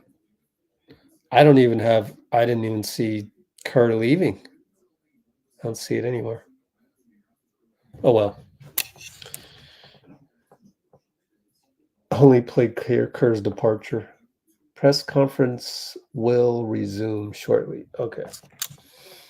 So let's look at Slater, and why don't I go and look at NBC Sports Bay Area. Maybe they have something.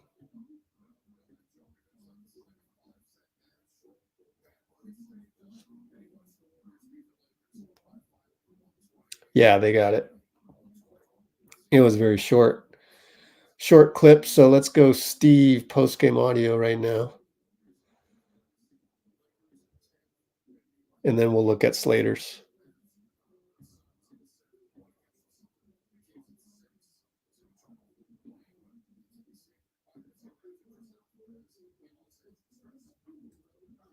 Got Trace Jackson Davis after this with Chris Alvarez. Steve, before the game, you said you wanted to see Ervin, so you talked to them. Is that, you think you saw that tonight?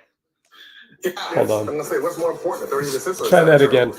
My bad. Second half there. Let's hear from Steve Kerr, presented by P&W. Steve, before the game, you said you wanted to see Ervin, so you talked to them. Is that, you think you saw that tonight? Yeah, I thought we were sharp, especially offensively. You know, we did a great job taking care of the ball and got a lot of good possessions. And it just was a matter of time before our defense kicked in. I mean, they had their way in the first half. So much better job in the second half, challenging shots and getting, multiple stops in a row to try to generate some momentum. How odd was that ending?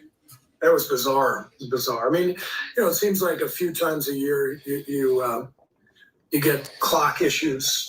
That's about as extreme as I've ever been a part of, where the backup unit doesn't work either, and it's unfortunate. I felt bad for the fans. That was a great game, and all of a sudden, the last 2 minutes, it's everyone's just kind of looking at each other, wondering what to do. I also don't like the rule that you can go back and look at an out of bounds. LeBron's free. That seems to happen once or twice a year. Love to see that rule go away. I think we're trying so hard to get everything just right, but at the expense of the flow of the game. I mean, who cares if a guy's foot is, half an inch on the line? Is that worth going back 45 seconds and changing everything with the unintended consequences? It's not my favorite rule for sure. Yeah, Steve, on that, I mean, the clock issues aside, do you have concerns generally with just how long the reviews can become? Yeah, I'm not a fan of replay. I think we should have replay just for buzzer beaters, and that's it. I mean, we don't, the whole goal is, with replay is to try to get everything right, but there's 100 plays at each end every night that are subjective. It's not tennis. It's not a Hawkeye where the ball's either in or out. It's there's all kinds of subjective stuff that happens. We're never going to get everything right. I think the flow of the game is way more important.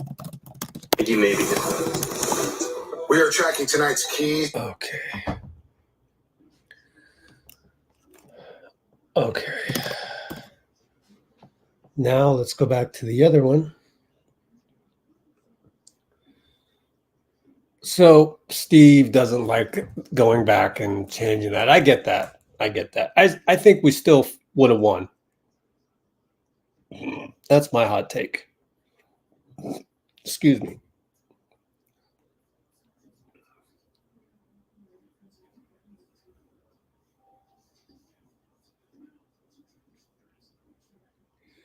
And they got Klay.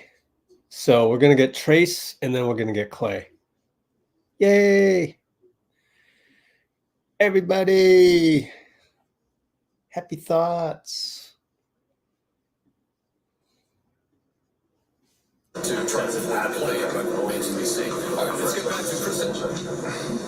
and it's been working, so I think hopefully we stick with it.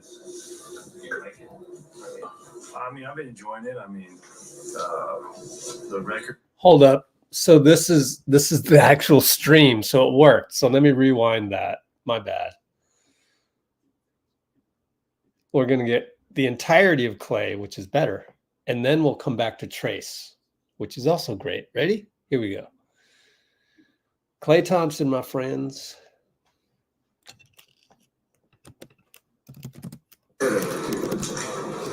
That's hilarious.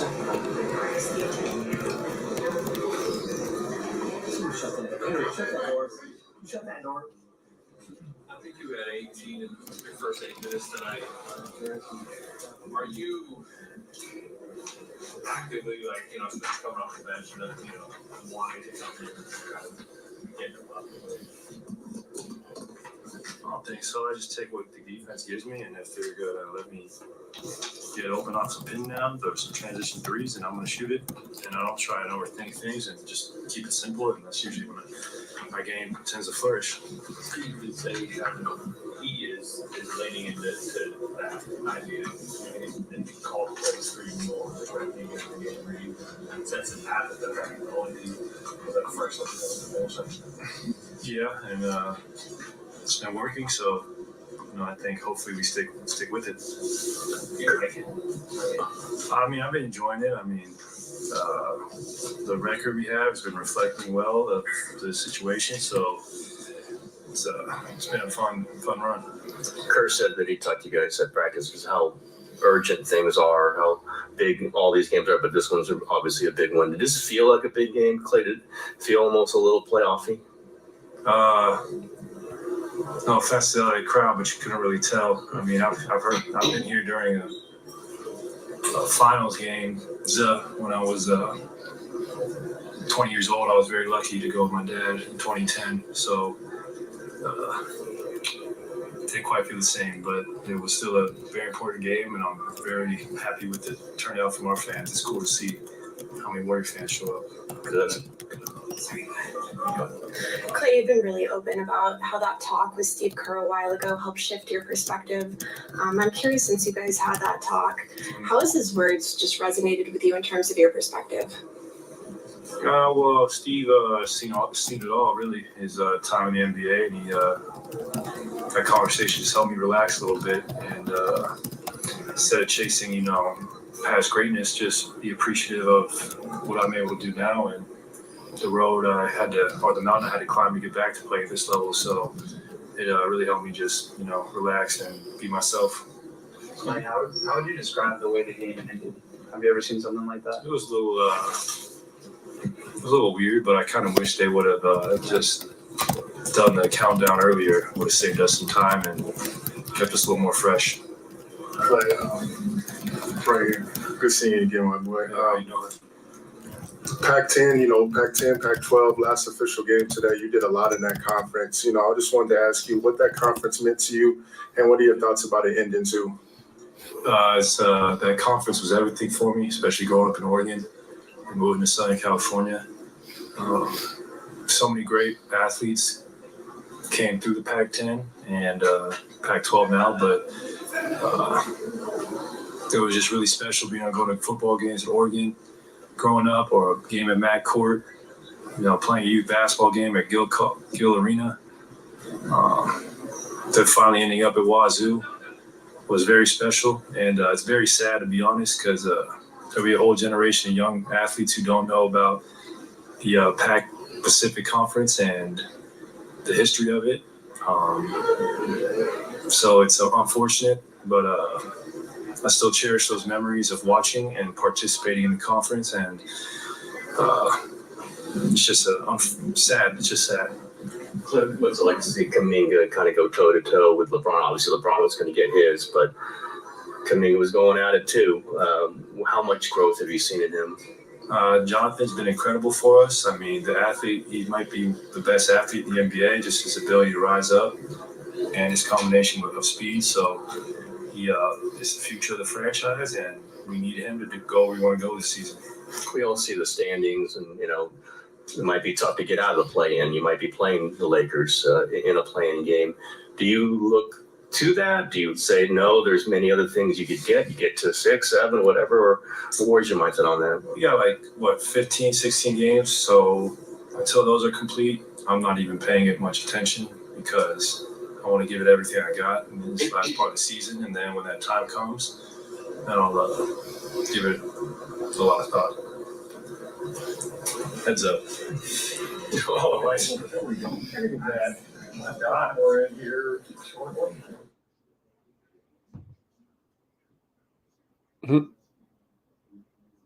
So did he say he's got the best paper airplane on the West Coast in there? Because I didn't hear that.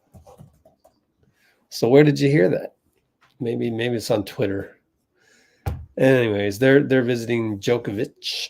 Anyways, the other thing we got to do is go back to. I got to put that on pause. So Dina gone and Ruckus. Let me know who else shows up on the podium because we got to go do this work over here with these other guys. With Trace. And then they got Steve. Alvarez in Los Angeles. Chris. All right, here with Trace Jackson Davis after a huge win tonight. You played a huge role as well. One thing I want to ask you about your little two-man game between you and Klay. It's like a little Stockton Malone. What's so good about your chemistry with Klay? Klay just makes my life easy, man. He's one of the greatest shooters of all time. So teams tend to double out to him and then get me easy roll for dunks or skipping it to the corner for a three. So you obviously have, Steph, Draymond, Klay, guys have been here a long time, Wiggins, but now it's you, Pods, Kuminga. What's it mean to contribute in a big way down the stretch here with that group of guys? We're just trying to bridge the gap. Those players are still great that you just mentioned, but just incorporating ourselves into it, trying to play hard, trying to play for those vets, and help us win a championship. How much fun is it going up in the air here at Crypto for some big plays, big dunks, alley-oops? It's great. That was my first time. I mean, in preseason, I got a little glimpse of it.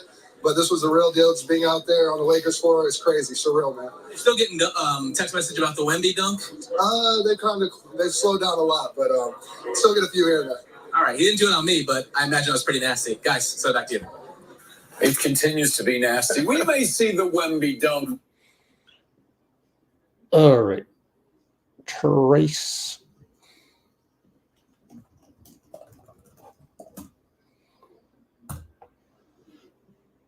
And then they got, I forgot. They got Steve. My bad. Let's go to Steve right away.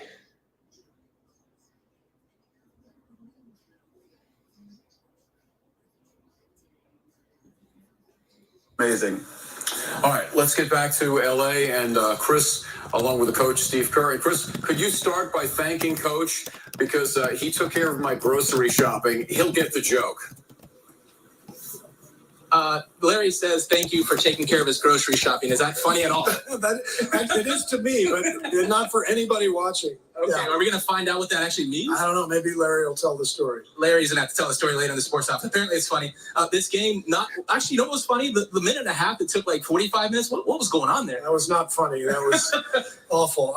Yeah, I mean, there, a few times a year you get clock issues, but that was the worst I've ever experienced. Those last couple minutes took forever. A little bit back and forth, and then you get those couple of Kuminga alley-oops, I think, right before the half. Was that maybe a key turning point to get you guys momentum into the second half? What do you think about that? Yeah, we felt good coming into halftime. They made a lot of tough shots in the first half, but we knew we could tighten up our defense. And at halftime, we didn't really make adjustments. It was more just let's really lock in, take away the easy stuff.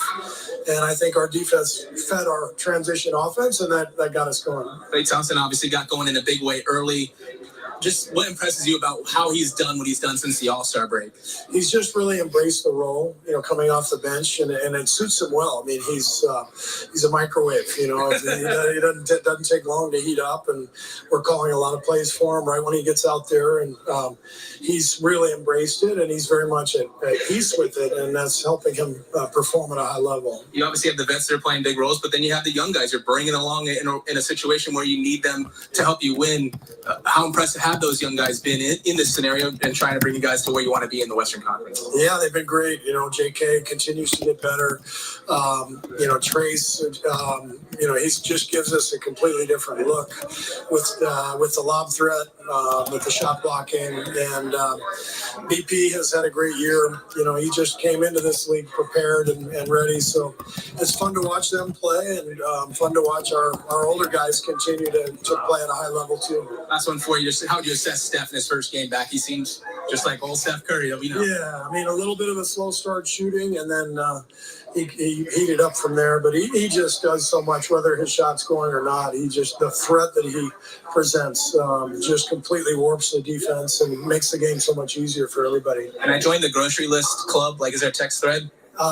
You'll have to ask Larry. He's the one who texted me. It's too exclusive with Larry. Larry, could you pick me up some orange juice?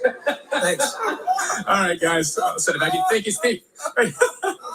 Yes, I'll get the oranges because he got my shredded chicken. And I'll tell the story after the break. It's old man using technology funny. All right, as we continue on. Okay, well, we'll have to come back for that, right? We definitely got to hear that. Larry Beal. Let's listen to this. Okay. Of 5 standings in the Western Cup. Right, but we got JK instead. JK.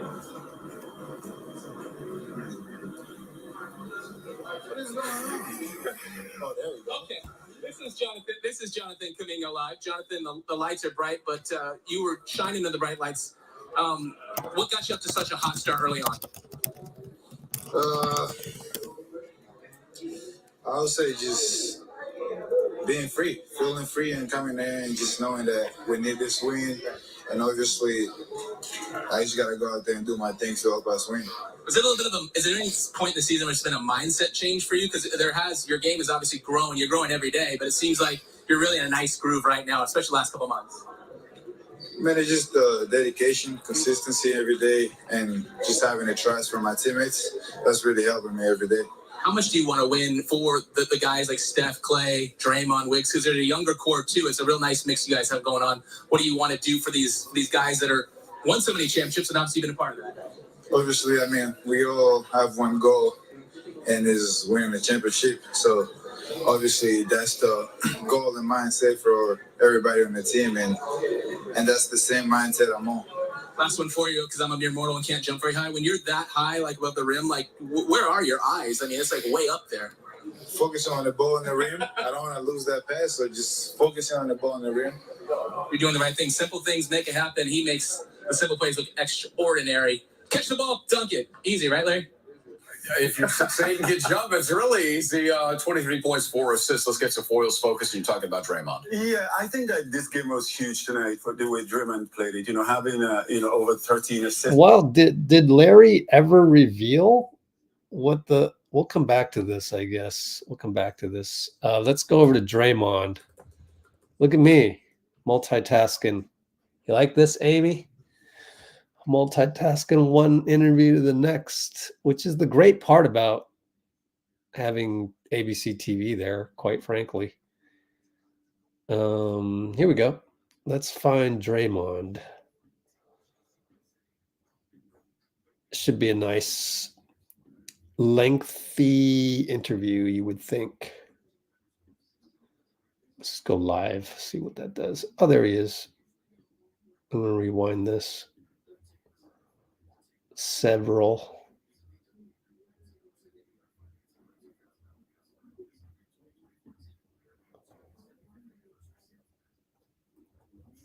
Oh, this is low. Oh, hold on. Here we go.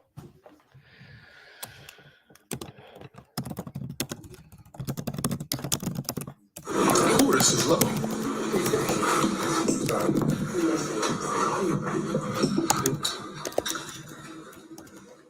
What was the energy like out there? It seemed like you guys were playing it rough. It was kind of not a lot of whistles played. Was it a little playoff style a little bit out there? Yeah, definitely like playoff type atmosphere.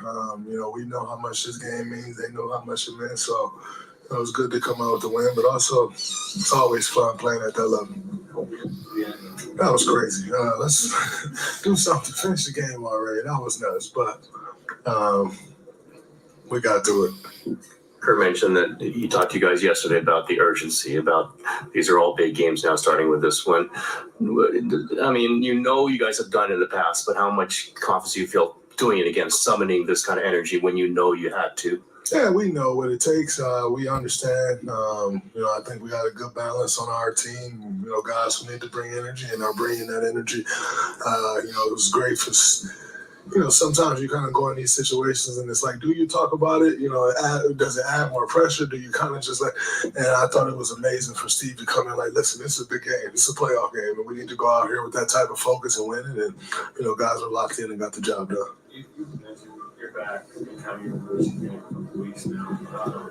How concerned are you about the load ahead? I mean, there's obviously a lot that's made of us how many games that physically.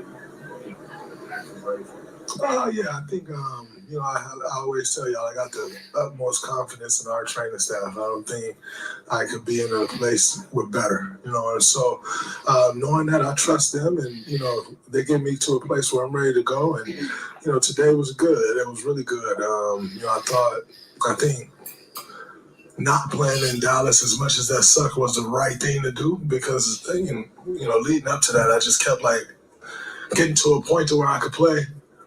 And then afterwards, the next day, not like I physically couldn't do it. I could go shoot, but I'd be overcompensating, trying to get back, feeling good. And then we got a game the next day, so it was good for me to kind of, it gave me an extra couple of days of rest and allowed me to actually turn the corner.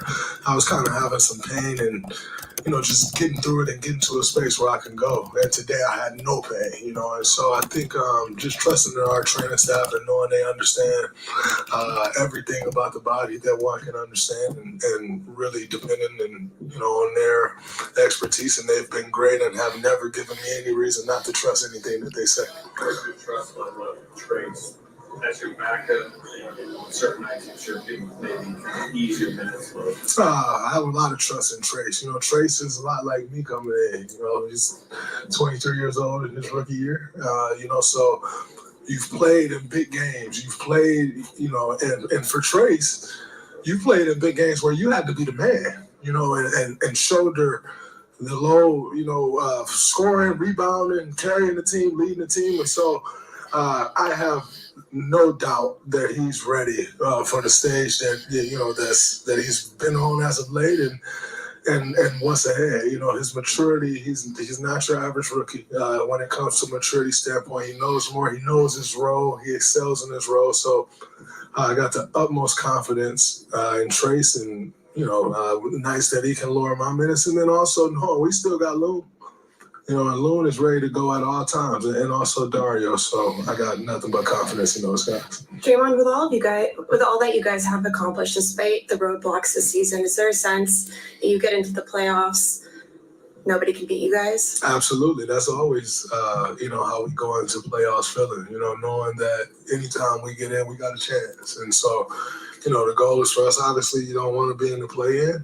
If we are, you just got to go win a game or two, which we've been in those positions before where you need to win a game or two to close a series, to get back in a series, whatever it is. So I know, we all know that if we get in, do our jobs this last 3.5 weeks, give ourselves a chance. Like our odds against anybody. I'm sure you've noticed the trend in points going down, foul calls going down. Does that suit you? Probably suits you. Does it suit this team maybe a little bit that, a little more is allowed out there? So it certainly seemed like tonight that there was a little more allowed, a little more play allowed. Yeah, I think that's great. I always enjoy that time of year where, you're not getting the ticky-tack fouls. You got to play through some contact. Because we are a team, we don't sell calls. You can't get Steph to sell a car if his life depended on it. Klay's not going to sell a car, And so we are a team that naturally plays through that, and we've always said you don't want to learn or practice flopping because all of a sudden you get the playoffs and you're doing what you've been practicing. They don't call it. Those are turnovers, and we feasted on teams that does that over the years. So we don't want to be that team. We take pride in playing through the contact and just getting the job done. So I think it's great for us. I think you probably threw 4 or 5 or maybe more lobs to Kuminga and maybe one to Trace. Was that just, obviously no AD, but was that just part of what was there? What was your mindset throwing all those lobs? Yeah, we always talk to those guys about cutting out of the corners when the ball gets to the pocket, and they're doing a great job of it. There wasn't one time where I got the ball and there was an opportunity to cut, and Wiggs or JK didn't cut, and you got those guys cutting. Leave it up to them. You rely on their athleticism. They're great receivers, as I call them. They go up and get the pass and just trust them. But, it all starts with Steph drawing the attention that he draws, which opened the pocket up and allowed me to make those plays. The lob to JK from half court, how much trust does that show in him that you're going to let that one fly? Yeah. It's funny. I was telling AV on the bench. AV was like, that was one of the ones like, no, yes. And I was like, listen, AV, he's never given me a reason not to throw the ball. That's one thing I hate. It's like every now and then you throw a lob, it's a very bang play. Every now and then you throw it might be way too high. And I just hate when a guy won't jump, because then it looks even crazier. If you jump and you don't get it, then it just goes over your hand. And it's like, all right, a little too high. But if I throw it high as hell and you don't jump, then I just look crazy. And JK has never done that to me. And so I have no reason not to trust that he's going to try to go get it. And if I can put it somewhere in the area, near the rim, I know what he's capable of doing. So I got nothing but trust in him. And I know he's going to attempt to go get it. And as long as he attempts to go get it, I trust that I'll put it on the money more often than I won't. Steve said he feels like he's kind of leaning into that bench score. He's definitely leaning into it. He's enjoying it too. He called Dray, man, this is nice. This is great. I think that's great for this team, but it also shows his maturity. You go so long he's been starting since halfway through his rookie season, and had a resume that he has, built up an organization like he has, and then you're asked to take on a bench role. There's not many people that know how that feels, but there's a bunch of people that wants to judge it. And I felt like early on he was too worried about how people was judging it, and now he don't care. And once he stopped caring, his game did what we know Klay Thompson is capable of doing. So I think it shows incredible maturity in Klay, and want to extend this as long as we can. And I said, this is our baby. We've built this thing up from the ground up, and for him to accept the role, but not only accept the role, but pour into the young guys like he's been pouring into the young guys since he accepted the role. I think it's been huge. And when you got Klay Thompson feeding you confidence as a young guy, that takes you through the roof. And, it's allowing these young guys to play at the level that they're playing. Sometimes I don't feel like you get the credit you deserve, especially what you bring offensively. I was learning a lot of you guys' plays. A lot of your stuff is more so off a read and react, and you bring that element to the table. What can you say to a lot of players out there with learning the IQ, and what can you tell your younger self too as well with coming in here? Was there anything that you would change to with things that you would learn coming into the NBA? I think having an IQ, a basketball IQ, is extremely important, because when a guy doesn't, it's glaringly noticeable, and so this is a gift of mine. It's something that, my uncle taught me the game as a kid, to think the game, not just go out there to play the game and try to play off skill and athleticism, but actually think the game, see the floor, and I'm forever grateful for that. I have the opportunity to play with the two greatest shooters I ever played. That opens up the floor in a way that I could only dream of as playing the style of basketball that I like to play as a playmaker. When you got two guys like Steph and Klay, and I've had the honor of playing with those two guys my entire career, you learn how to play with them, you learn how to play off them, you learn how to use them to get other guys things, and it's been great for me. And I think something that I would tell my younger self is just like to always remain confident. There's times in my career where I've lost confidence in myself and my game, and I know what I'm capable of, but you get those times where it's not quite going your way and you start to reel a little bit. So I would just tell, my younger self, like, no matter what, the time you put in, always be confident in it.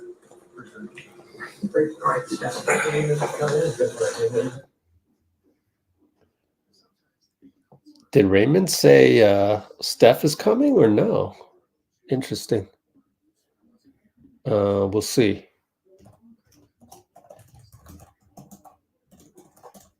Let me notate some of this. Yeah, great interview per usual, and good question. I think that was the Swish Cultures guy, Jordan Richards. Honestly, I think that was the Swish Cultures guy. Let's see. But that's plural, Swish Cultures. I don't know if they're a culture or cultures on YouTube, though.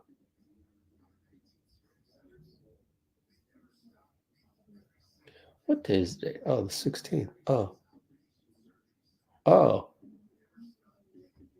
My bad. Oh my God.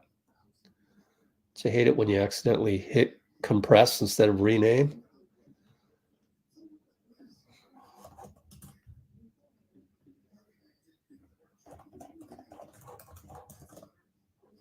Okay. Draymond, and then don't forget to splash the like button. Oh, Dean has family over. Cool. Yeah, that was great stuff. But don't forget to vote and hit the like button. We had 70 concurrences, down to 65 right now. Let's see if we got Steph coming in or not. I'm afraid to just go live because it might end. So I just gotta keep pressing the button. I don't think so. Oh, Steph. Yeah, I see him. Oh yeah, we're gonna get Steph here. Hold on. Steph Curry talked about how yesterday he mentioned how urgent. Let's do that over. Here's Steph. Steph Curry talked about how yesterday he mentioned how urgent things are, how big a game this is, and Draymond said maybe sometimes you don't want to hear that. It doesn't help, but maybe this time was the perfect time to hear that. Well, what did you think when he said that? Were you thinking the same? And how big did this game become then? You didn't have to tell me anything. I've missed the last three, so I was excited just to be back. But you obviously understand the ramifications of every game we play down the stretch. I know the guys fought hard in Dallas and, lost it late, so you want to have a nice bounce back performance. But every game, especially against teams that are, right in the the standings, where it's all jumbled up and they're playing, like every game matters. So, and I knew we haven't won here in a while. I think like 2 years ago. So that was on top of mind too. Yeah. How was the ankle? Was there ever a moment when you had to think about it out there? Nah. It was as expected. Like, body felt good, loosened up as we went, and it was nice to just get my reps back and feel the competition again, even though it was just, 9-10 days. I did miss it for sure. You mentioned, you haven't won here in a while, just big picture, team you might see again in the play-in potentially. What kind of confidence can you guys draw from as a group winning here in the fashion that you did? I know AD missed the second half, but you understand, but they were playing well as well, and you understand what they do, putting pressure on you in the paint.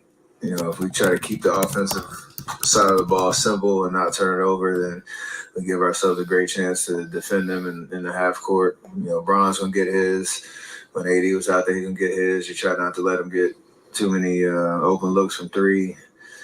And when we got stops, we were able to run too. JK got open a couple times in transition. Wiggs did as well. So for us to push the pace off of stops is always big against a bigger team like that. And only 18 free throws. Yeah, I mean, you obviously noticed the trend in fouls not being all as much, points going down. You would think maybe the Warriors wouldn't love that, but in a different way, is this kind of playing to you some of the guys' strengths where, as someone said, you will never try to sell a call. Does this help you maybe, you guys? I just feel as long as it's consistent either way, whatever the tone of the game is, that helps everybody out there just play a good brand of basketball. Less complaining, just go hoop. And when it becomes like one side or the other and you kind of feel it, that's where things kind of get a little wacky and you get distracted by it. So for us, it just makes it about the game. And, playing sound defense, obviously, if they're allowed you to be physical, you can use your hands a little bit, knowing that they're going to do it on the other side, but it does help you, just stay in front of guys and, play solid team defense. So the consistency is key when it comes to that. Last 2 minutes of the game said over 20 minutes. How would you describe how strange that was? It was weird because every time, I don't know why we had the hope that we did after maybe the second one, but every time they put the ball in, we're like, all right, we're good. And then 2 dribbles and the whistles came back. So I never seen anything like that in my 15 years. Because usually there's like a backup plan of a secondary clock or something. So thankfully it was only a minute and some change, minute 50 left. And once they did get the ball back and play, 2 possessions, and then we kind of sealed the deal from there. But definitely weird. I watch a lot of golf. I don't know if they did like that playing through thing where you see the commercials running and they're just waiting for the game to come back, but it's probably not the greatest for TV. Steph, on that, in regards to reviews, what do you think can be done so that they don't take as long? I have no idea. I don't know. I've always wanted to know what's the conversation when they put the headphones on and like who are they talking to and what's the back and forth. Once you have a good read on whether the call should be overturned or not, like just sticking with your gut on that. And maybe that's the one thing about the calls that were tonight, like LeBron's heel on the line, Draymond's toe on the line, the offensive or the rebound that was simultaneously touched by 2 guys and they couldn't figure it out. They were all like, you have to zoom all the way in. So that's where technology kind of gets the best of you when you're trying to always, get it down to the frame that you can see it definitively. And it's weird that those 3 plays were kind of all in a row. So I don't know what the answer is, but just get it right. Steve was saying that he don't like replay. Like he'd rather just have it for buzzer beaters. What's your general sense of that role? I do like it, to Medina's question, if it's quicker, it doesn't interrupt the flow of the game. You want to there are calls that you need it, and it can dictate a momentum swing or a crucial 2 points or whatever the case is. And especially when you get the challenge right, having another one just in case there's something down the stretch. So I think it might be more just how can you make it quicker than take it away. Steph, I've been.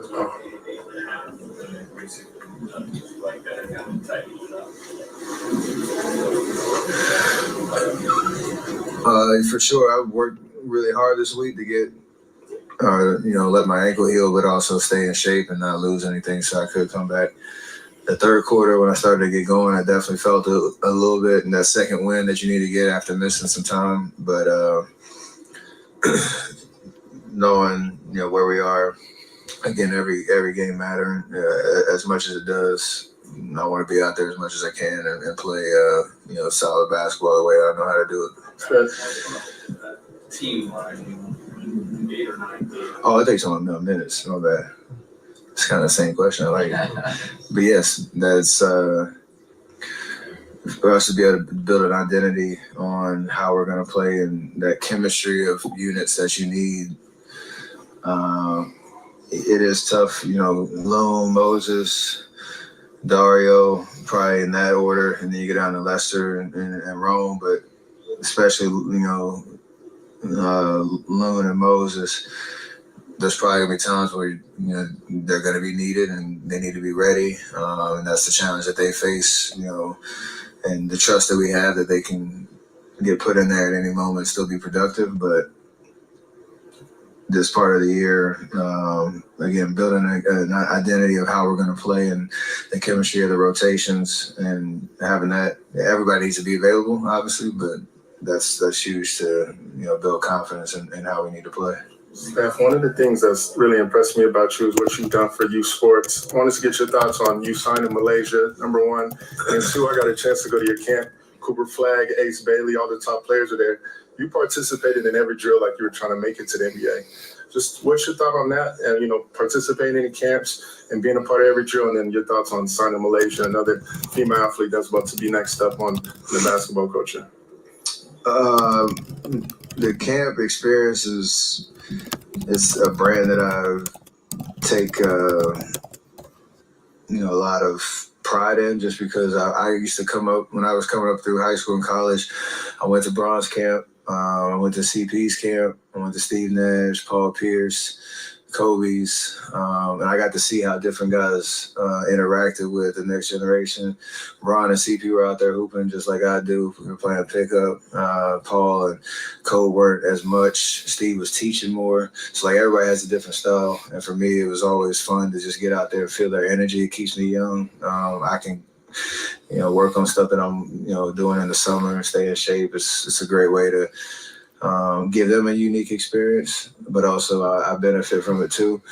And the connections that I've made with all the guys and girls who've been in camp, we have true equity in our Curry camp with the same amount of guys, the same amount of girls that are invited, and they all can hoop. They're all amazing. It's where I met Malaysia first, and to now to know that she's part of Curry brand and being able to have her wave, the Curry brand flag and do it in the way that she knows how to do it. It means the world to me. So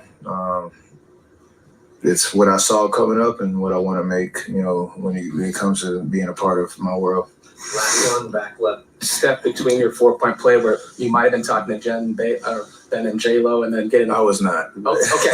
We'll clear that up, I guess. Yeah. And getting a racket from Novak. How was your night amongst the stars tonight? That's what this city is, especially, a big game like this on a Saturday, you get the who's who. But I enjoy the atmosphere in there. And same way, you go to different events, different sports, and see their marquee events. I'm a fan just like they are. And it's pretty cool to know that people come in here and love watching us play. And whether it's them or their kids or whatever the case is, that they're here for a reason. Last one back left was actually the Dillman sitting down. So. Steph, how much of a momentum change did you sense when the LeBron's three-pointer was reversed? Because it took it from 4. It took it from 4 to 7, so that helped. But it was also the long break and extending the lead without doing anything is nice. It happened to me in Memphis, actually, where it wasn't a ref looking at it. It was the folks in New Jersey looking at the replays. And I didn't even, we came out of a timeout the same way they did and had no clue that that's what they were looking at. Honestly, I don't like that one too much just because there's so much going on in the game, and his heel was just barely on it. He was obviously out. I think I was in Memphis, but it's weird when the flow of the game's going on and you hear a call come in from the sideline. So it is what it is. Yeah, is it weird when you think they're reviewing one play and it's like, no, we're actually taking a look at another one? Yeah, I was confused all the way, but it's not my job. Thanks, everybody. Thank you. All right. It was funny because it ended with a pan out, and there was some dude in the first row just videotaping Steph real up close. All right, so we're going to call it a night.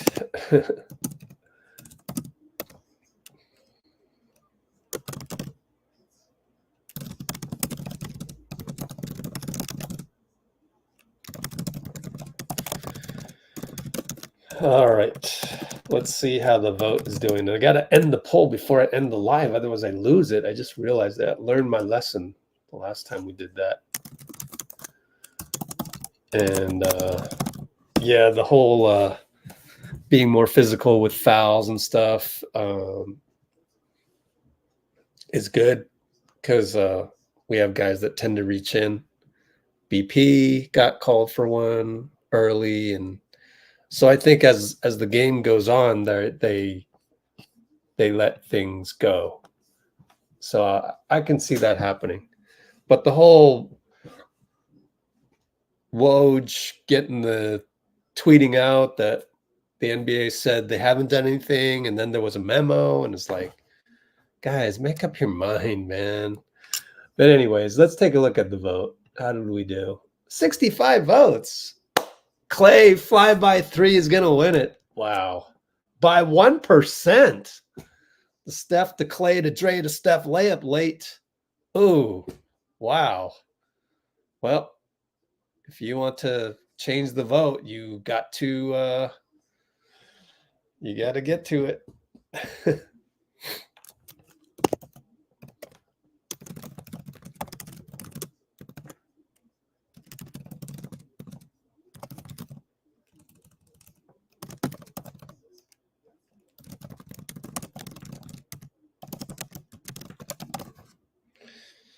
All right. I guess Klay's going to win this. 66 votes reinforces Klay. And that's the winning vote. Because I want to call it a night because I got to. Oh, unless. I mean, I could stay on for a little bit. Like 10 minutes. Can I stay on for 10 minutes? Let's see.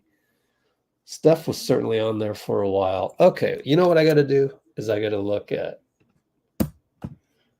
what's been uploaded into the database. Nothing.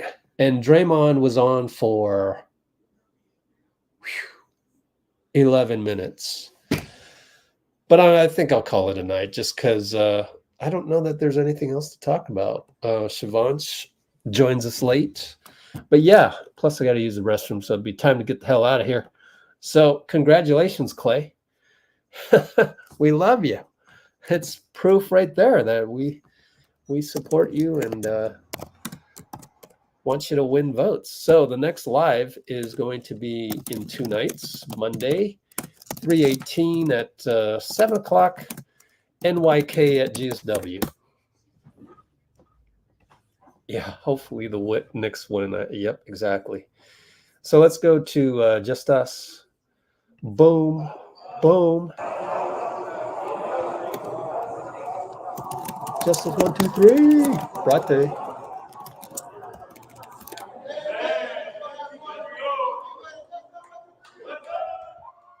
Oops, sorry. Turned down the volume instead of up. My bad. And Irate. Thanks, guys. Take care.